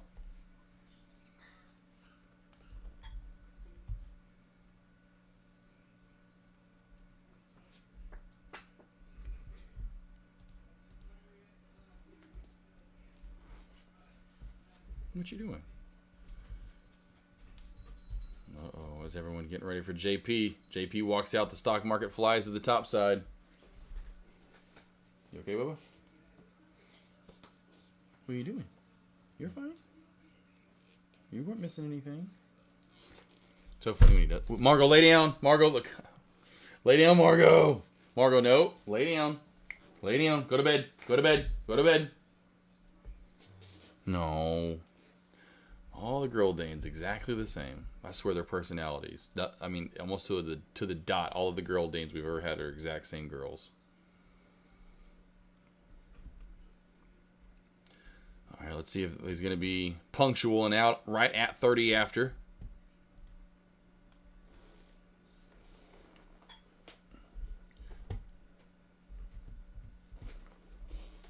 Got about 15 seconds. So 15 seconds, we should be rocking and rolling. Because normally they coming on time. They start on time. Normally they start on time, right? Around that area. I see somebody standing over here like they're getting ready to go on stage. I see somebody standing up right here. All right, here we go, putting back down. Where that came from? Oh, here go that volatility coming in. 130, volatility, 130 volatility. Here we go. Volatility. Here we go. Shame. I just want to see JP come out. I mean, that's just stupid. Imagine just trading this right. I don't know who would trade this right now, unless, I mean, I don't know. $1.50 movement, you know, a dollar movement, $1.50 movement in a blink of an eye.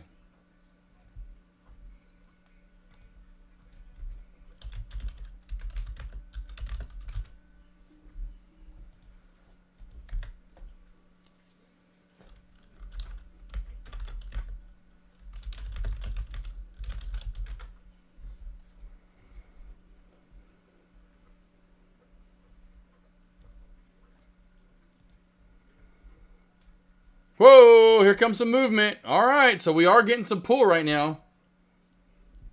All right, now we're down to new low of day or close to it.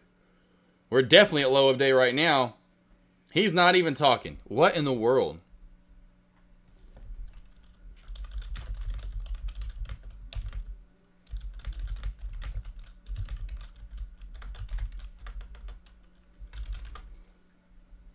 Down to that 875 rule. See if she holds up. If not, she's probably going down to 28 on the dot. Hey. I got you. I got you, old man.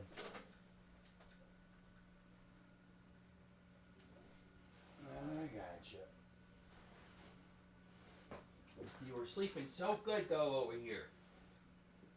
Big old booger. Why do you gotta always come over here to this dang old window? Goober. Get your big old butt. There you go. King Whoop. There you go, mister. I love you. Boosh.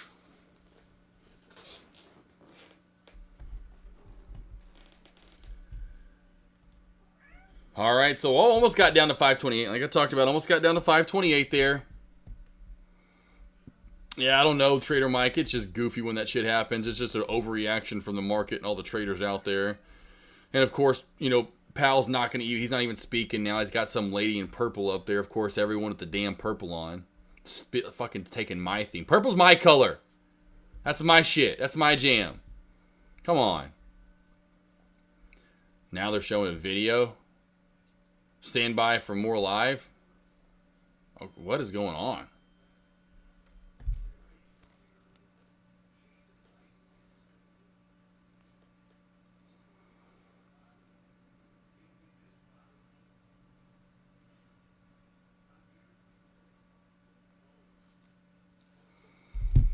Yeah, Trader Mike, what in the spy? I like the new saying. What in the spy? God, here we go. God. That's my wife's color. That's funny, pal. Oh, yeah, for sure, yeah. I don't get where it's like, come on. That's not a lot of people's color. I just don't see that being JP's color. Uh-oh. Who's this guy? Hey, yeah. Oh, she needed the podium. Let me introduce the moderator, my friend, and 40. He's since over age 40, but he was the... Is it me or this thing jumping? He is a member of the group of 30, and he was the 23rd governor of... Turn that off. Just listen to JP. You probably know him as a regular contributor to the Financial Times. He speaks extensively on economic and financial issues. Please give a warm welcome to Professor Rajan. Oh, Professor Rajan. And then our featured speaker will be Jerome Powell, the 16th chair of the Board of Governors of the Federal Reserve System. As head of the U.S. Central Bank, as you know, Chair Powell plays a crucial role in the country's monetary policy, oversees major financial institutions, and maintains economic and financial stability in this country. He was first appointed as a board member of the Fed by President Obama in 2012. He was subsequently elevated to chair of the Fed by President Trump in 2018, and then renominated to his post by President Biden in 2021. He has the respect of members of both parties, and I believe that no one as Fed chair, has ever had to deal with more and varied challenging issues than Chair Powell has had to deal with. From the pandemic to fighting inflation to bank runs and on, his leadership at the Fed has been a steady hand and one of the all-time greats.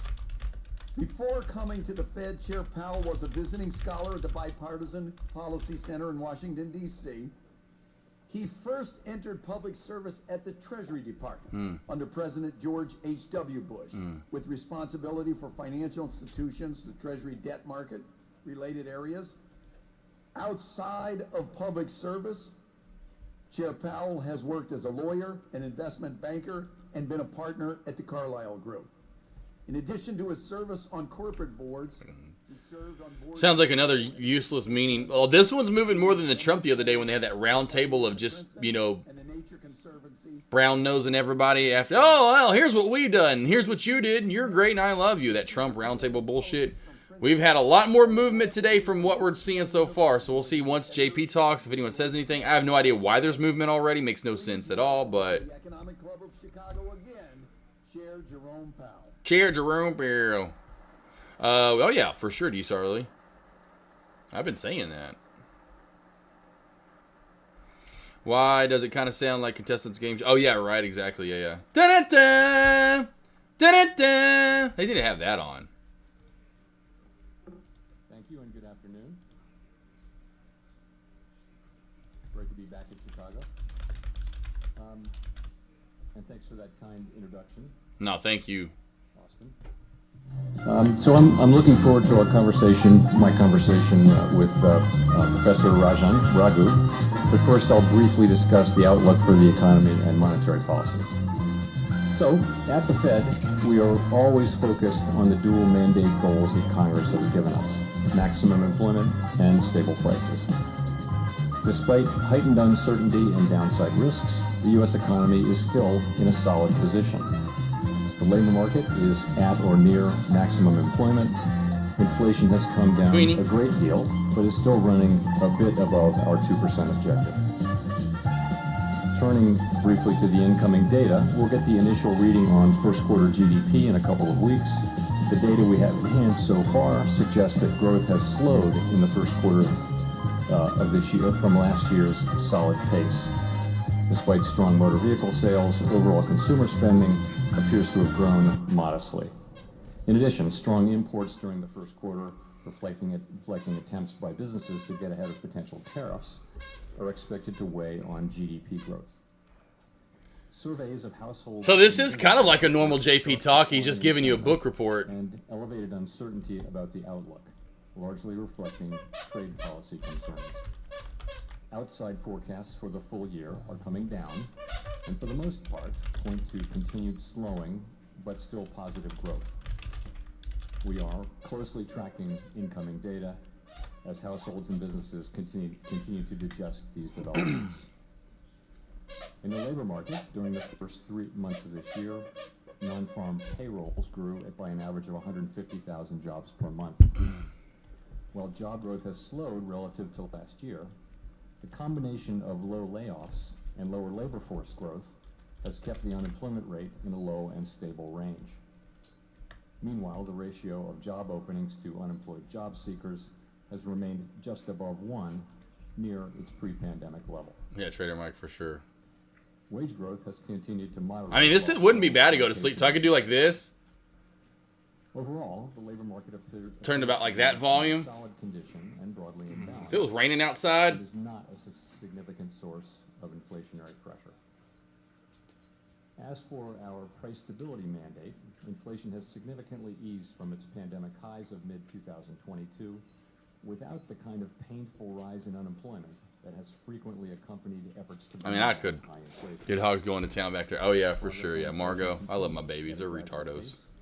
And recent readings remain above our 2% objective. Estimates based on the most recent data from last week show that total headline PCE prices rose 2.3% over the 12 months ending in March, and that excluding the volatile food and energy categories, core prices rose 2.6%. Looking ahead, looking forward, the new administration is in the process of implementing substantial policy changes in 4 distinct areas: trade, immigration, fiscal policy, and regulation. These policies are still evolving, and their effects on the economy remain highly uncertain. As we learn more, we will continue to update our assessment. The level of tariff increases announced so far is significantly larger than anticipated, and the same is likely. I don't think there's. Oh, whoa, we are going down more though. Oh, going down more.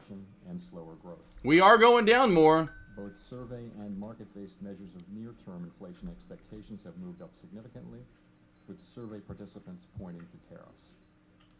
Survey measures of longer-term inflation expectations, for the most part, appear to remain well anchored as well.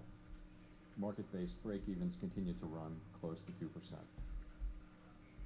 So, as we gain a better understanding of the policy changes, we'll have a better sense of the implications for the economy and hence for monetary. Woo! SPY just cracking away here on this. Are highly likely to of course, everything's starting to go with it. rise in inflation. The inflationary Meta back down to that 501 mark. Of course, it's just jump in now. You know, any of my levels earlier, I don't know how well they're going to be used right now. Tesla's cracking on down. Meta's cracking on down. Many of these plays, of course, running with the SPY are getting some good moves. Apple, AMD, NVDA. is to keep longer-term inflation expectations well. NVIDIA actually is not moving nearly as much. Let's go to Google, because Google was actually up really high. Oh, God, finally Google selling off pretty hard here. As we act to meet that obligation, we will balance our maximum employment and price stability mandates, keeping in mind that without price stability, yeah, that's right. Detail the economy. periods of strong labor market conditions that benefit all Americans. We may find ourselves in the challenging scenario in which our dual mandate goals are in tension. If that were to occur, we would consider how far the economy is from each goal and the potentially different time horizons over which those respective gaps would be anticipated to close. As that great Chicagoan Ferris Bueller once noted, life moves pretty fast. For the time being, we are well positioned to wait for greater clarity before considering any adjustments to our policy stance. We continue to analyze the incoming data, the evolving outlook, and the balance of risks. We understand that elevated levels of unemployment or inflation can be damaging and painful for communities, families, and businesses. We will continue to do everything we can to achieve our maximum employment and price stability goals. Thank you, and I look forward to our discussion.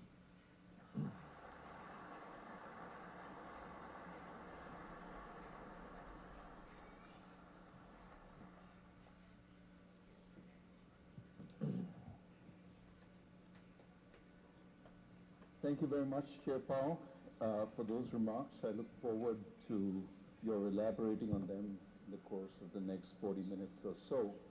I understand last time you were here, Melody Hobson interviewed you. Well, I'm a pupil. He's involved. Yeah, oh, it's on. Oh, yeah, Timothy, right? Yeah, my. As you repeatedly emphasize, communication and transparency are very important for the Fed. I would like to get more from you on some of what you just said. As a former central banker, the only sort of caution I've been given by the Economic Club is to not lapse into central bank speak. So I'll try my best not to do that. Let me start by saying you've guided the Fed through some really difficult events, including the pandemic, the dash for cash in March 2020, the great inflation, the banking crisis centered around Silicon Valley Bank. And then over the course of the last year, we've seen a growing possibility of a Fed-engineered soft landing. And now, it seems like everything has changed. In the course of a couple of months, JP Morgan has shifted to estimating the probability of a recession this year at around 60%. What do you think about all this? Well, first of all, thank you for being here today. It's a pleasure to be here with you. Actually, I love the people that are like commenting over in the live stream that just buy, sell, buy, sell, sell, buy the dip, buy. I agree with you that it's been an eventful 7 years. Putting it mildly, I keep waiting. Him and his purple ties, though. I mean, he is consistent with that purple tie. That is for sure. I guess to set the stage, let's look back at 2024. 2024 was a year where the economy grew 2.4%. Unemployment remained in the low fours, close to mainstream estimates of maximum employment. And inflation came down and was running at the end of the year around 2.5%. That's the economy. Margo, get up. Margo, get up. I won't, Good boy, Groot. You're fine. characterize that, but that was Petey, get up. Petey, get up. Petey, get up. Margo. again to your question is the administration is, as I mentioned in my remarks, Margo, is lay down. implementing Late. policy changes, and particularly trade now. Boom. The effects of that are likely to move us away from our goals. So unemployment is likely to go up as the economy slows in all likelihood, and inflation is likely to go up as tariffs find their way, and some part of those tariffs come to be paid. Yeah, more inflation. That's all we need. So that's the strong likelihood. I need $10 milk. We'll get through this and get back. I need $8,000 cell phones. Let's do it. That's what we do. I do think we'll be moving away from those goals probably for the balance of this year, and then, or at least not making any progress, and then we'll resume that progress as we can. $50 eggs, JP. Talk a little more about tariffs. What's up, Coldplay? I mean, you recognize that some of the effects of the tariffs will be one-off, transitory, but you also have said that perhaps they will give room for a number of firms to raise prices. You mentioned dryers. When washing machine prices went up because of tariffs, dryer prices also went up in tandem, even those. I'll make my own washer and dryer. Screw them. What's your sense about the effects of tariffs on inflation? What would make them more persistent? And What's it matter anyway? Washer and dryers last like 3 freaking seconds. Crack it for Mo! Kind of a simple Cracky. Hey, don't talk about here. She's talking back to the crackies. passed along in prices and raises inflation, but it's just a one-time thing. So the price level goes up, and that's it. But She says I'm a dumping on the toilet. I can't stop dumping. I had some Taco Bell last night. I had some really old chicken salad. After that, I think it made my stomach turn. I need some Sprite. My Sprite, my belly, oh, fuck me sideways. She's just a taking a dump. Let's see, I ain't trading this stuff. Let's see, miss my interview. That's all good. Say, I thought you about the other day I was patching my brand new That sucks. That sucks. I've been so lucky. I've had, Elvira for 2.5 years. And the third is just what I mentioned. Put 20,000 miles on her. 22,000 miles on her. Have not had one. I don't want to say it. I'm going to knock on some wood. That's what it will take. And indeed, I will roll. Not one. Not one.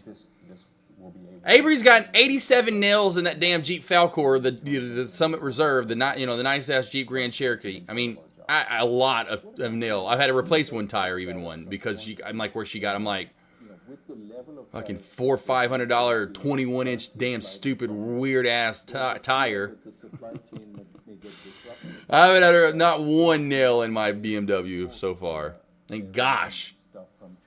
Or any kind of troubles with the tire. What I heard about JP was effective terrorism, mother to spur inflation means the rates will stay the same or most likely go up. But Kirk tell yes, potential care exactly. Or go, the company will dump. Oh, I don't think it'll come down for sure, regardless. I think we're just due for a pullback back down. I mean, it's like you see anything in stocks, small caps. I always say, oh wow, there's a big lower shadow. Watch for to still until engulf that. So we've had a lower shadow, in my opinion, on the large cap plays. We're gonna engulf it and come back down and touch it again. Components to their products is just a huge issue. But with if you look back at the pandemic, if you remember, there was a shortage of semiconductors, and that led to a shortage of cars at a time of extremely high car demand. And it was a prolonged shortage because production couldn't keep up, and that led to one of the things that led to an extended period of inflation. So when you think about supply disruptions, that is the kind of thing that can take time to resolve, and it can lead what would have been a one-time inflation shock to be extended, perhaps more persistent, and we would worry about that. In this case, you can look at the car companies, which their supply chains. I just want to see where we're at right now. I'm just going to throw in some random disrupted significantly. Because where did we dump from? We'll go 530 on the SPY. That's where we dump from. Let's go like 530 puts. Let's see how much these have moved. Highly uncertain. We're thinking now really before the. I mean, wow. The economy, and that's From why 2 to 5, nothing super crazy, but boy, yeah, woozy, yeah. Making some moves.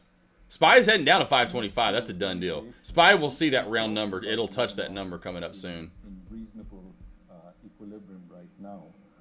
Of course, what we've seen over the last few months, months of the previous administration continuing into this administration, is immigration has fallen off considerably. What's your sense on how that will affect the labor market? So part of why growth was so strong in the last couple of years was just very high levels of immigration, and those people went to work. The economy hired them. You know, there was a lot of demand. We're still working off the labor shortage. What's happened since the prior administration changed their policy, as you mentioned, immigration has fallen very sharply, and therefore the growth of workers has really stopped. It's really stagnant. But at the same time, demand has also fallen. And so demand for workers, so payroll job creation has also fallen, and they've kind of fallen in tandem, which is why the unemployment rate has been pretty stable for about a year. Watch for, here last 10 minutes here, we're starting to creep into the last of the lunch commentary. I know we've just been listening to JP. Watch for this back over the VWAP at 925. Couldn't get a spike back up to that 970 area, 965 area. Over that, then watch for that pop through 10. Did get some good short here. That shelf crack on down led to a good short. Then into the VWAP like we were talking about. Led to a little bit more short on down. Got down around 830. Not too bad, though, honestly. Pretty nice. The labor market's in a really good place.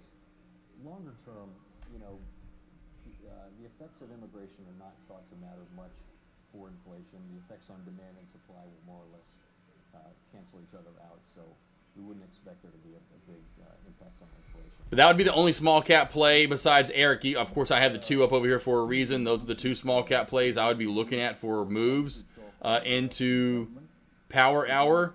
I know Dex got USAR up, so I'll let him do his little USAR thing over on his side, so you can watch that, or of course you can watch it as well. If Eric cracks that $1 to VWAP area, it's going to be done for the day.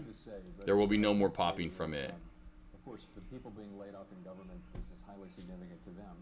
We don't know how big that's going to be. Right now, it's not big enough to affect a workforce of 170 million people materially. In terms of the cutbacks in funding and for science and things like that, we do see in areas, particularly in cities that have a lot of universities and research hospitals and research institutions, we're really hearing significant layoffs and significant impacts on employment. I don't know how much that will total up to. And of course, in addition, cutting back on scientific research may have implications for economic growth, for productivity, for health, for all kinds of things, but those are very difficult to estimate in real time. Now, given that we're talking about the future, you may be confronted in the not-so-distant future with both higher levels of unemployment as well as potentially higher inflation. And, of course, the policies that each one requires could be different. You talked a little bit at the podium about how the Fed would see these two and how it would address it. Just giving you a chance again to elaborate on that.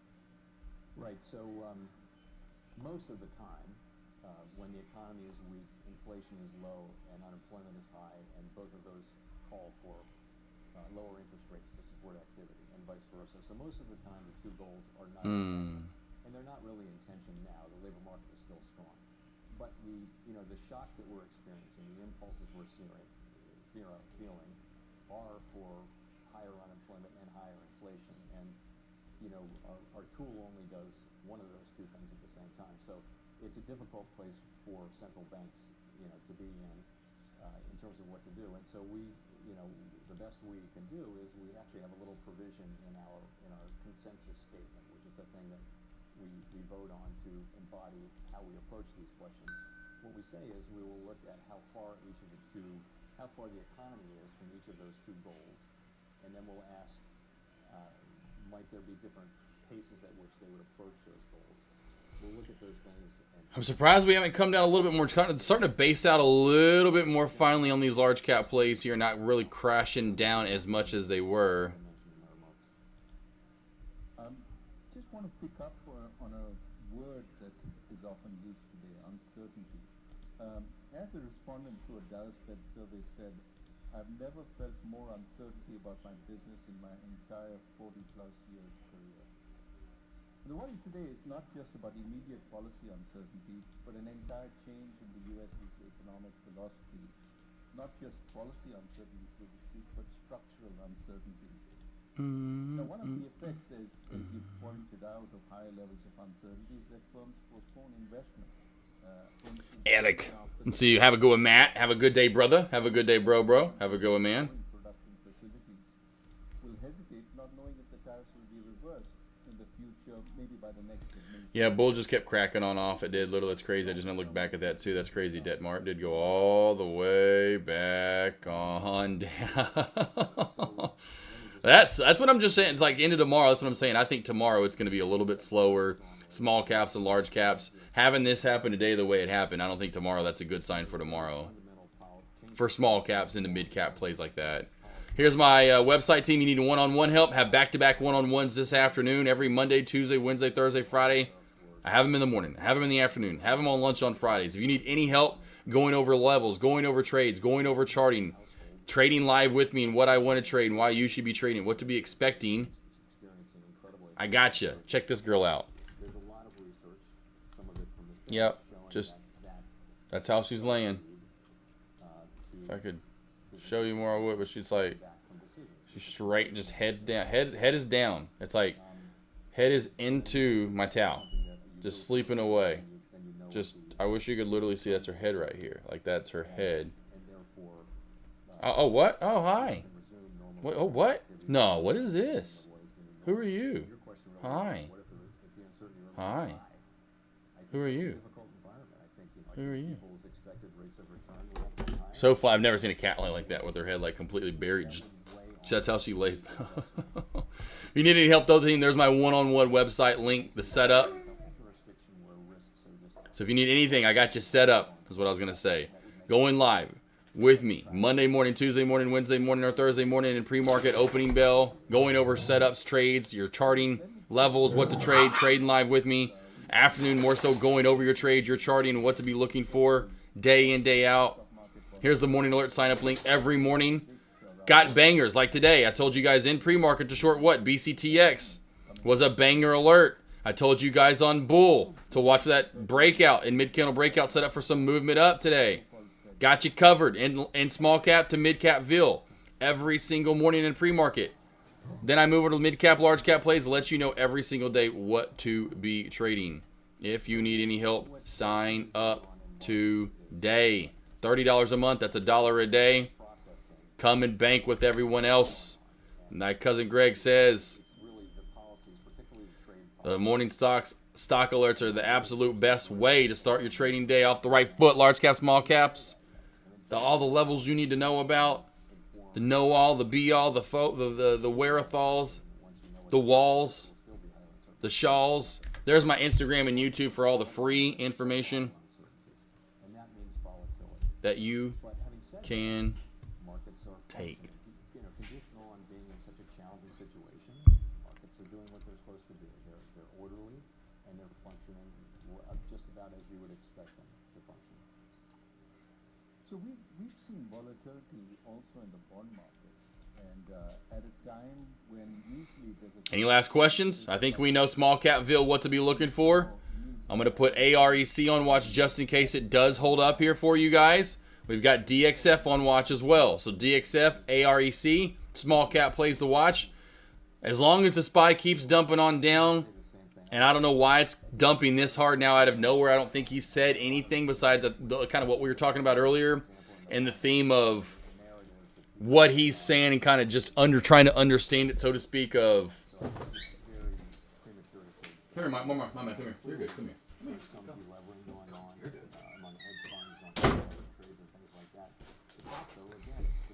So I think it's just one of those things where tariffs are in, and now he's saying inflation, blah, blah, blah, blah, blah, because prices are going to go up. kind of what D. Sarley and Nate Trades were saying. So that just kind of, okay, well, that means market then goes down more. Anytime you hear anything about inflation going up even more, cell phones costing more, washers costing more, tariffs are going to be implemented, and no one's going to back down off tariffs, that means the stock market and SPY and everything will definitely see more of a pullback. And I've already said that, figuring we'll get back down to those lows that we saw, in the last couple of weeks, back down into the 400s for the SPY, I would imagine. All right, Lost Boys, Lost Girls, I'll see you guys in the morning. Tomorrow is our Friday. So what's that mean? I am live tomorrow. AK is live tomorrow. I'll have my live stream up about an hour before the bell. Get your ass over here and I won't tell on you. To those, I forgot what those guys are called. How about this song to go out too? The Treasury General account. For those of you who are treasury market people,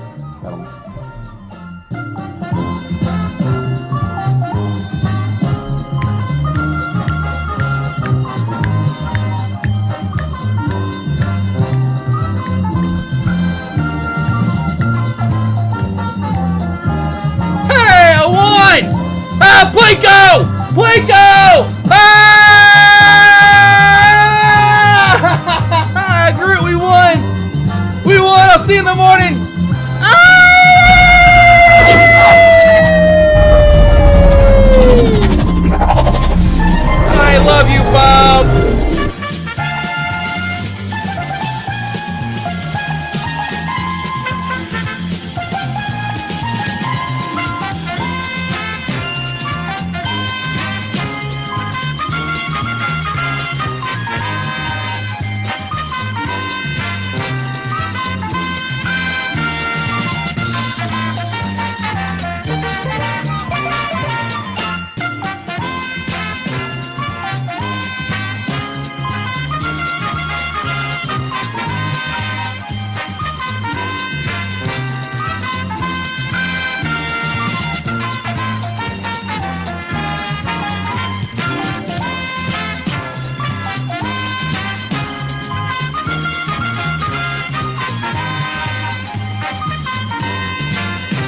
More than 200 animators and programmers.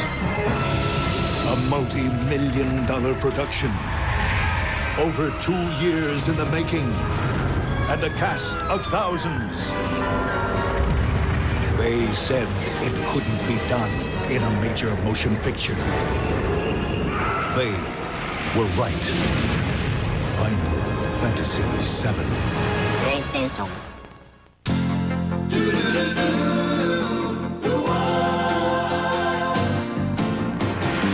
It doesn't matter what comes, fresh goes better in life. With Mentos fresh and full of life.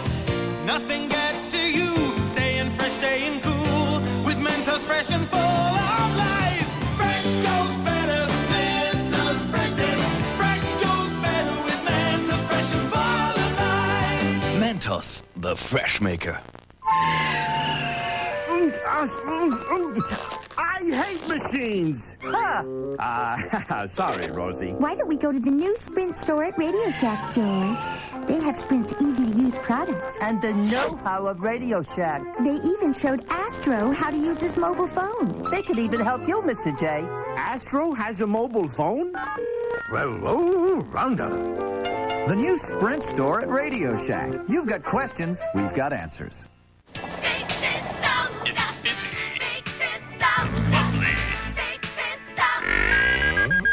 The mysterious milk bandit struck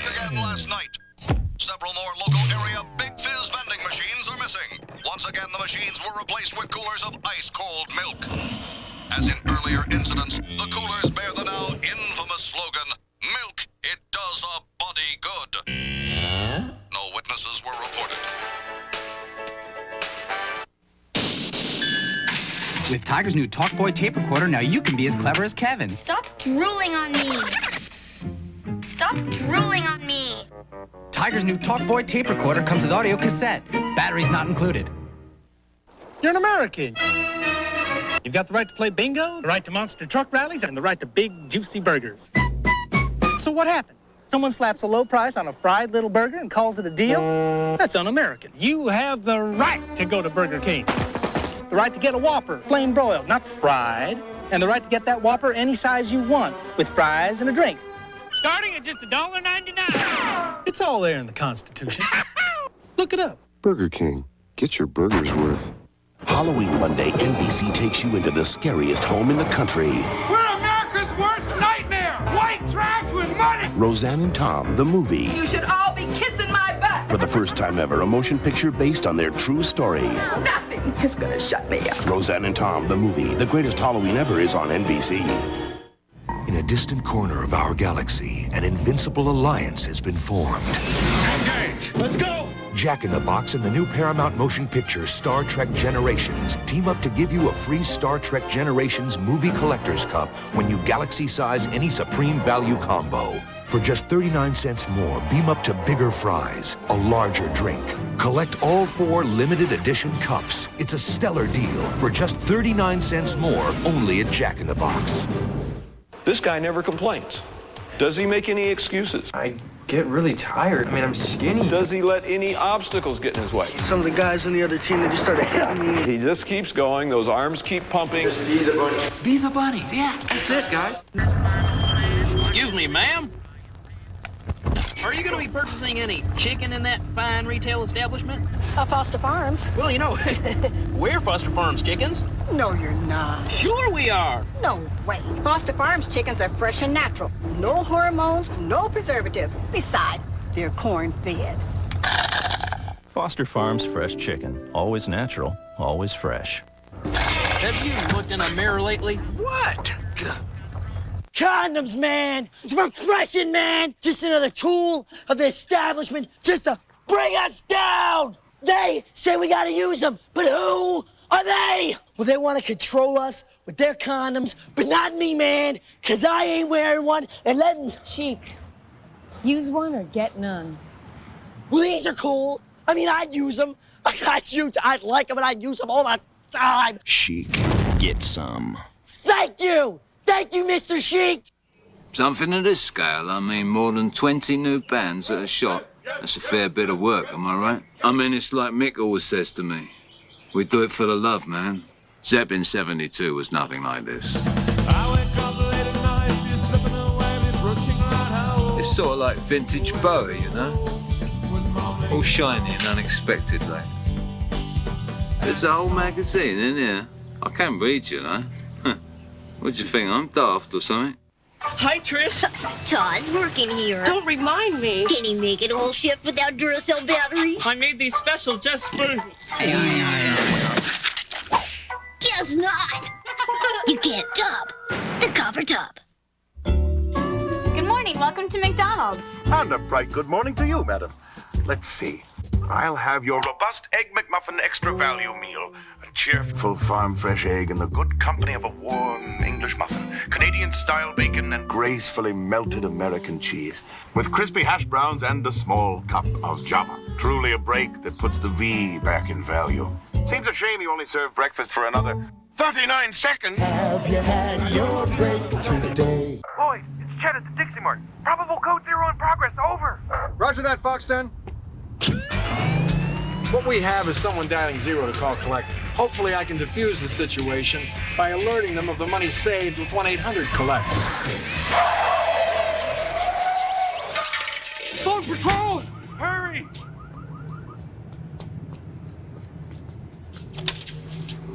It's still warm. I think I can pull a good print. Blue blockers. Everybody! Blue blockers. It's my day in the sun, at home or on the run. I know for me, there's second to none. Everybody! My blue blockers. Available at leading drug and discount department stores everywhere. Have you ever heard the wolf cry to the blue corn? This summer, Burger King celebrates Disney's Pocahontas. So now, only at Burger King, a Pocahontas hamburger kids meal is just $1.99 with one of 8 magical toys from the movie. Disney's Pocahontas, a legendary tale of discovery, friendship, and living in harmony. $1.99 Pocahontas hamburger kids meals only at Burger King. Get your burgers worth. Thomas Mullen? Yes. I just want to be sure that you understand your Dutch tulips are right on the street luge course. Luge course? Yeah. People are racing downhill. Aluminum boards, little wheels. Getting up to 70 miles an hour, pulling upwards of 6 Gs. Is that a lot? Oh, yeah. That ought to hold her.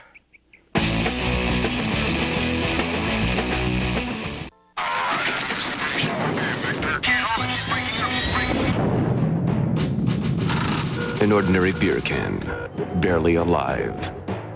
Gentlemen, we can rebuild it. We have the technology. We have the capability to make the world's first bionic can. Coors Light will be that can. Better than it was before. Taller, thinner, silver. Next on the Coors Light channel. Polaroid asked me, Sinbad needs supermodels to demonstrate the sleek, stylish Captiva camera. It holds the pictures inside the camera's special pocket, so you take them out and put them in your pocket. My pocket. The Polaroid Captiva. At my school, you can't make mistakes. I get hungry, I reach for Snickers. Roasted peanuts, milk chocolate, caramel. Snickers satisfies.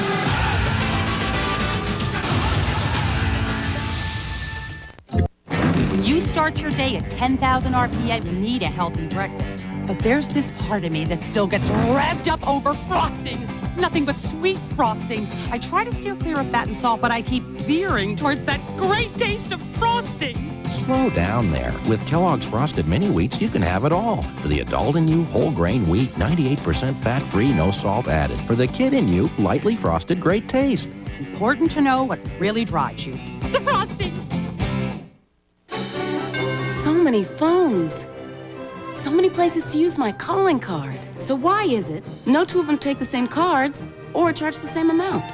Will I become a hit-and-run victim on the information?